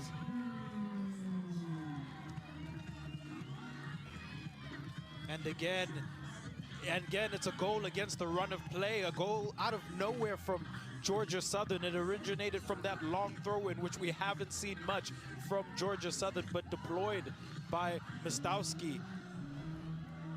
There we see it. It's the shot clipped in, and the header from Meredith Plew just gets up so well against the defender, and it just creeps in past the goalkeeper, Buume. Orozco bobbles with it, finds Orozco. Orozco towards the back post. Bradford tries the header. Still in play for the Owls. It's roofed into the net, and Kennesaw State has its first goal of the 2026 season, and it's Laura Kennedy. Orozco. Still Orozco. Still Orozco! That is perfectly placed from the Owl, returning back to action from her suspension, and she marks it with a goal to almost certainly secure the victory for the Owls. It's Stetson 0, Kennesaw State 2. Wow, a nice move there, but wasn't able to capitalize off of it. Issa Ramirez with some nice skills showing off there, but Bachman making a run for it now. Back down the side, passes it in. Wow, a goal. A goal scored by Olivia Borey.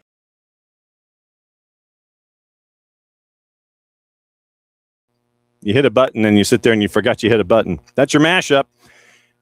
Georgia and Minnesota 1-1 draw. Florida Gulf Coast goes to Statesboro, loses 2-0 to Georgia Southern. That was Danny Waugh on ESPN Plus. Mateen Rad and the win for Kennesaw State over Stetson by the final of 2-0. And then Mercer and West Georgia. That one was out in Carrollton over on the West Georgia soccer fields, and that was 1-0 with that goal on the board for Mercer. That's all they needed, and that's your mashup. So we're going to try and do that every single Monday try and come up with highlights from the previous day or weekend and let you know what's going on in the college game. So good to catch up with Georgia. But like I said, since it was coming from the B1G and it was behind a paywall, they only had the Minnesota goal available. And then it was Georgia Southern, Kennesaw State, West Georgia, and Mercer, and a win for Coach Economopoulos and the Mercer Bears in Carrollton 1-0. So 1-1, 2-0, 2-0, 1-0 Mercer over West Georgia, and that is your college mashup. Now, forgot to get you into the NWSL to let you know what was going on there on the weekend. Started off Gotham over Kansas City Current, and that one was in the swamps of Jersey. I get to look at that field, but I want to see what it looked like. A goal by the Current in the first minute in front of a crowd just under 9,700.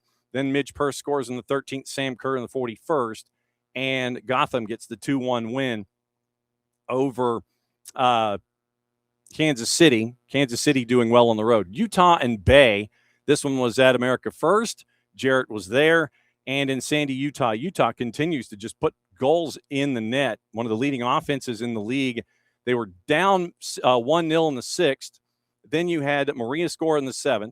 Miura scored in the 22nd to make it 2-1 Utah. Tied in the 29th. And then Tanaka with the penalty in the 79th minute, crowd of just over 7,000. First time that three players from Japan scored in the same game for an NWSL franchise. So a moment of history in the NWSL. Maria, Miura, and Tanaka scoring 7-22 and 29, 3-2 win over Bay, and big win for Utah as they get to keep the beat. Seattle over Chicago 1-0. San Diego and Denver draw at 1. Then on Saturday, Racing with a very kind schedule has taken advantage of it. 4-1 win over Boston Legacy at Lynn Family. Portland over Orlando by the final of 2-1. Megan Klingenberg had her jersey retirement ceremony. Then it was on Sunday, Houston 3-2 at Cary at Wake Med over Courage. Angel City, Washington, a 1-1 draw at BMO last night. And in that one, Allie Sentner scored in the 85th minute as Trinity Rodman had scored 20 minutes earlier to take a 1-0 lead in Los Angeles. So Rodman in the 65th, Sentner in the 85th, 1-1 draw with Angel City and with Washington Spirit. So after 20 matches, Gotham 6-point clear of Spirit, 43-37. Utah is third at 36. Portland is at 34. San Diego at 33. Sixth place right now is Courage at 30. They have a better goal difference by 2 over Current. Seattle is 8th at 27 points. Angel City at 25. Denver at 24. Houston 23. Orlando at 23. Worst goal difference by 2 puts them in 12th. Racing Louisville, they are now at 20 points, and they are ahead of Boston Legacy on 1 goal in goal difference. And Bay is at 19. Chicago Stars are at 13 points in 16th place in the NWSL. And you know what we're going to do? Coming up here in just a little bit, we're going to catch up with Keidane McAlpine, find out about life on the road, life at home, if he has assigned anybody to make sure that the hedges are appropriately trimmed, that they look nice for a national audience, and looking forward to the matchup with James Madison and finding out what this whole thing has been like for him and for UGA soccer as they get ready for soccer at Sanford. And that's going to be Thursday once again. We're going to have a bit of a pregame with you. That'll be 6 o'clock. And whenever they tell us that it's time to go, it's time to go. And then we'll send you over to SEC Network with one of our OGs, Glenn Davis, Jill Lloyd, and another OG, Marion Crowder. We're catching up with Marion tomorrow at 9:30 Eastern before we jet and talk about the twos. But now, we go into added time. Well, actually, technically not added time because we're still rocking and rolling. There he is. How are you, Coach? I am fantastically well. How are you? Better now that we got a hold of you and that you made it back home in one piece. And you did. And so I've got to ask before we go forward, let's go backward a little bit. It was a 1-1 draw yesterday. Yep. What were some of the takeaways on the flight home for you coming back from Minnesota in a 1-1 draw up there in B1G territory? Takeaway from the weekend, we got a lot of new faces and trying to piece them together and have them play well in the first 2 games when your exhibition gets canceled is not the easiest thing to do, especially on the road. But I like our pieces. I think we had some moments where we looked the part. We looked like we're going to be able to put this thing together really well, and we will grow. There's no doubt about it. But I really like our pieces. Some of our young players, the new players, played really well in spurts. We just weren't consistent throughout the 90 minutes, and that's how it works in this game. If you're not, then it's going to be tough to get the result. Well, and at the same time, you mentioned all of the younger players coming in, the underclassmen, and those that are coming in that are still trying to get adjusted to the McAlpine way. I'll go ahead and put that in quotes and I appreciate that. In italics. The McAlpine way. I need like reverb, to for the emphasis. But when it comes to integrating and understanding what you're looking for at 100%, where do you think they are in the process? I know it's going to be a consistently learning process as the season goes along, but now that the season has started, where do you think their learning curve is right now as they're playing matches that count? You know what? I would say we're probably 75% of the way there. I think we're the things that really can kill you is lining up for set pieces correctly, getting to the right spots. A lot of that stuff is actually happening. So I feel pretty confident. Okay, some of the hardest things to do, some of the things that can really break games, we're doing pretty well. Now it's chemistry, it's rhythm. What is this player like? What is that player like? Okay, I'm in the right space. Based on the way this team is defending us, what's the read, right? Little things like that I think are happening that with time together, with time in this group, with a little bit more film, it'll start to make sense, and we'll start to not necessarily react, but actually make things happen the way we need them to play. With the graduate students and the fifth years and the seniors, how are they helping you out there on the pitch, whether it's at practice or in game? How are the upperclassmen helping the underclassmen understand and translate what you want to have them do? A lot of it is just getting people in the spots. It's the communication. It's the encouragement. Hey, get to the spot. Go, go, go, go. Right. Like those little moments where like, hey, I need you to move. Right. It's communication. And then it's the sidebar conversation at a break. It's the moments where they can whisper instead of having me yell all the time. Right. They can whisper and go, hey, when this happens, I need this and this and this. When that happens, we need you to do this. They are teaching along the way. So we've got it's multi-layered, and I think every team knows that if you're not getting that, you're not really optimizing your growth. And I think we're starting to see some of those things happen, but we just need games. And speaking of which, since you're kind of leaning right into it, next one for you, James Madison, Sanford Stadium. I've heard of this location, and it is a celebration on multiple fronts. And what has it been like for you and for the staff and for the university? I mean, obviously, Coach Smart was saying, hey, get your butt over to the stadium to watch the game and everything.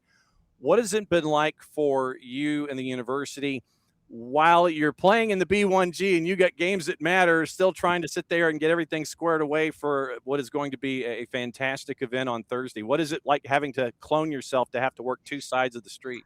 Luckily, I've got great staff, right? And so a lot of moving parts, but honestly, from President Moorhead down, everybody has jumped on board to try to make this one of the most unbelievable experiences, not only for the players in the game, but for people that come to the game to pay homage to an event that propelled soccer as we know it here in the States forward.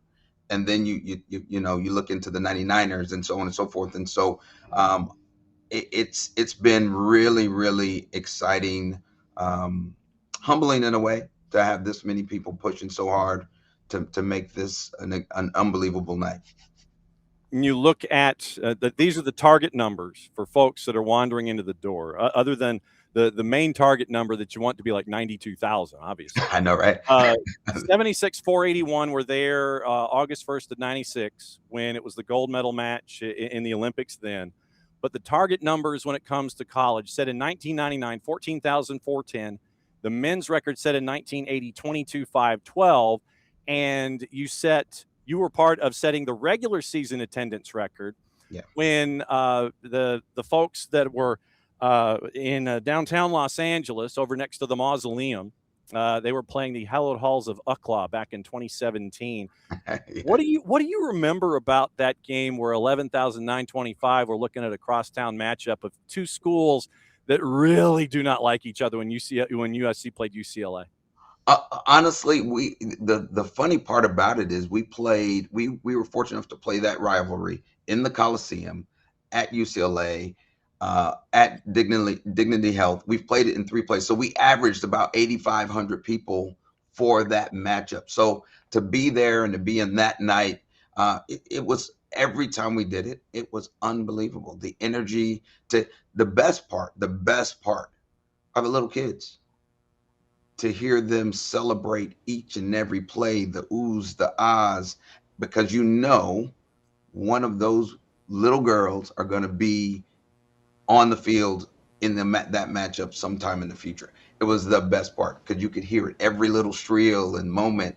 They were all into the games, and that's what it's all about, pushing this thing forward. And what a lot of folks may not know is that the head coach of James Madison now, and we're going to catch up with him Thursday morning, Joshua Walters Sr., he was also UCLA's associate head coach then. Mm-hmm. So pairing this matchup up, it was like, I imagine you called Joshua and it's like, hey, dude, let's do something. And I'm sure that he dove in. He's like, yeah, let's go ahead and rock and roll. What were those conversations like with him with James Madison? It was exactly that. Once we looked at the schedule, I was like, oh, this works out. Okay, James Madison. Oh, that's Josh. I don't need to worry about that guy, right? He'll be on board. And so as soon as I picked up the phone, say, Josh, this is moving. I've gotten all the people on board. Are you in? He's like, yeah, just tell me where to be, when to be, how to be, and done. And it was over just like that. And he's been great on every platform and moment that he's had to press it. He's pushed it. So, we both, I think, recognize this is bigger than us. It's great for our players and our women, but it's bigger than that because here we are. We have U.S. soccer moving into Georgia. We've got Atlanta, NWSL Atlanta being here, right? We've got another push with the Women's World Cup coming in 2027, coming off the Men's World Cup that was so successful. We've got this energy that's happening right now as the NWSL is establishing itself again. And continuing to add teams, and the valuations are going up. Like this is hopefully one of those moments where we can take the collegiate game and push it forward in a similar way to have more eyes on it, because we do have so many women that are they do the work and they deserve to get crowds at their games too. How do you get yourself and the players to enjoy the experience, knowing that there's a win, a loss, or a draw attached to it, but understanding the gravity of the moment, understanding that, I want you to enjoy yourself because of the impact that you can make as a role model on the field before and after this entire week, and then the after effects. How do you balance all of that, but still not get caught up in the moment when you're going to have 127,000 people yelling down onto the field on a special moment on Thursday? How do you keep from getting wrapped up in it, knowing that you might have one of those moments you look up and you go, man, there's a lot of people here? Yeah. The goal is to have them just lock in on the task at hand, play. And just by playing, you will accomplish a lot of the things that we're talking about. And then there will be a point where I stop and I tell them, hey, look up, take a deep breath. Okay. Don't forget what this feels like, because I think, all of them have aspirations of playing at another level and all the things, but there's a chance for some of them that may not be a moment that they will ever experience again. And I do think there's an importance of stopping, looking, appreciating, and then getting to work. I'll never forget the first time we did it at the Coliseum. As the fans rolled in, I did it with our staff, and I'm like, hey man, look,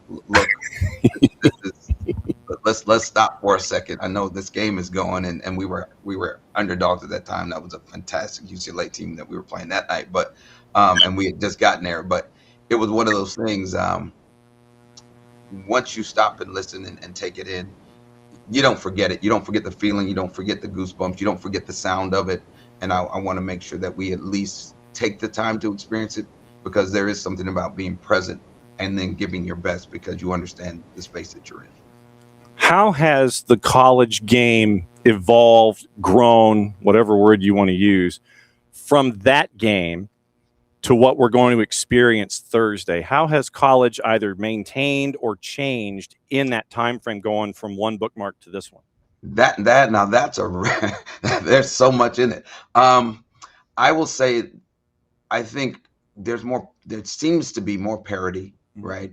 As one thing has happened, some of our most elite players haven't come to college, and that's okay. They're going directly to the pros or spent a year and gone to the pros. And I think it closes the gap a little bit. I think you're finding the crossover of now all the conferences. More people are getting exposed to more styles and having to solve more things. So you get that as well. And I honestly, I think coaches and players are all better. More coaches are studying up, more players are studying up, more there's been more on television, so players feel like they can, so they're investing more, like, and so everything I think is better regardless of the level, whether it be a quote unquote mid-major or Power Four. I think the quality is better, the players are better, even though that 1% that that 0.5% have moved on. I think it's forced everybody else to really lock in and get better. But at the same time, when you're trying to recruit to bring somebody there to Athens, I know that you're looking for a specific kind of individual. Yeah. Who can represent both on the field and off, because you mentioned being a role model and being there for that next generation, because they're going to be there at Sanford on Thursday. What's it like when you have invested in a player the way that you think that, and I'm talking between the ears, not on the field product, but when you've invested and you said, okay, this player I think knows my way, knows the McAlpine way. I know that they're going to come here, they're going to do great on the field, but I want them to do well off the field. I want them to grow as that individual. What's it like for you to do that initial investment and then see the switch flip where they are making those inroads and they're rubbing off on the next generation, not afraid to sit there and talk and do clinics and reach out to those younger players that they can make that kind of an impact on about their path in girls soccer or women's soccer? It's amazing. It's funny because Minnesota, one of our former players, came out and watched the game, and she brought her 2 kids, and she's coaching now. And we look across the landscape. We played against another one of our former players who was on the Illinois sideline, and we look around college coaching, and we go, "Oh, there's one, there's one, there's one." We look around youth coaching, and there's one, there's one. And so there's a sense of pride. We didn't break them. We didn't run them off from the game, right? There's still a passion and love for the game. But there's that giving back moment, and they can share those experiences. We look in the pros and we see, whether it be abroad, whether it be in the NWSL, whether it be in the USL, we see players that are still doing it, that are still loving it. I mean, we've got players from that championship season way back still in the league, right? And that in itself, I think, is a testament to the types of people that we have. But honestly, the ones who are in the community, they have their foundations. They're doing big camps. They're going to other places. Those are the spaces and things that we're really excited about, because we're not just changing a small group. It's being paid forward, and then now you're impacting so much more than just the little space that you're in here in college. They're growing, and it's now the ripples are helping the game grow, are moving the needle. They're on the player union, and they're in the rooms speaking their minds and being heard, and that's a beautiful thing. And if you would please, sir, for those that have not pulled the trigger yet, we want them to stuff Sanford Stadium. We don't want them to hurt the hedges. We want them to stuff the stadium. Yep. We want 127,000 people to be there. We want the fire marshal to be the most important person there on Thursday. How do they do it and become a part of this? So you can go on anywhere on our social medias, whatnot. There are QR codes. There are click here buttons, click here links. You name it, you can find it. Thursday night, 7 o'clock, Sanford Stadium, James Madison, Georgia. We need to put people in the building. There will be fireworks after. There are parking instructions on the website. Okay. Listen, come be a part of history. Come make history. More importantly, come celebrate Georgia soccer's history, our U.S. soccer's history, our Olympic history, our connection to the two. and let's continue to build this game. Okay. Have you already had practice this morning? No Okay. practice. No practice. Okay, so no practice today at all. No, they had to come back and go to class. Today's Okay. first day of class. Okay. So the reason I ask is because you got to make sure that those pipes, I know that you're going to be doing a lot of this between now and Thursday. You got to save those pipes because you got practice. Yep. And you got to talk to folks like me for the next 3 days. So for me, it is traditional medicinals, throat coat tea. Maybe add a little lemon, or maybe add a little lemon, little honey. Little Yep. lemon, a little honey. Yep. And then there's also stuff like Singer's Saving Grace and things like that the boss swears by when she's got to do her thing, and the voice is really hitting it, because I'm starting to hear a little bit of that Minnesota reverb from yesterday and all of the yelling and everything. Absolutely. I know it's there, but I can't thank you again for doing this. It's going to be great to see you on Thursday. And we cannot wait to have 9 bazillion people there between the hedges to sit there and watch what's going on with you and UGA soccer, to celebrate the entire game going up against James Madison. I can't thank you enough. So just save the pipes. And if you need a note for going to the drugstore, just let us know. Thanks so much. I appreciate it. What you do for the game, what you do for us is amazing. So I really appreciate it. Go Dogs. See you all there on Thursday. Soccer in Sanford. What he said. Coach, good to see you. We'll catch up soon. All right. Have a good one. There he goes. Keidane McAlpine, head coach at UGA. He's got to save those pipes because, toward the end of the interview, he was kind of like, you could hear the kind of grinding. He was grinding a little bit. And so it was just like, we got to save those pipes.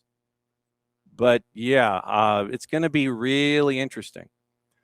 He mentioned that moment.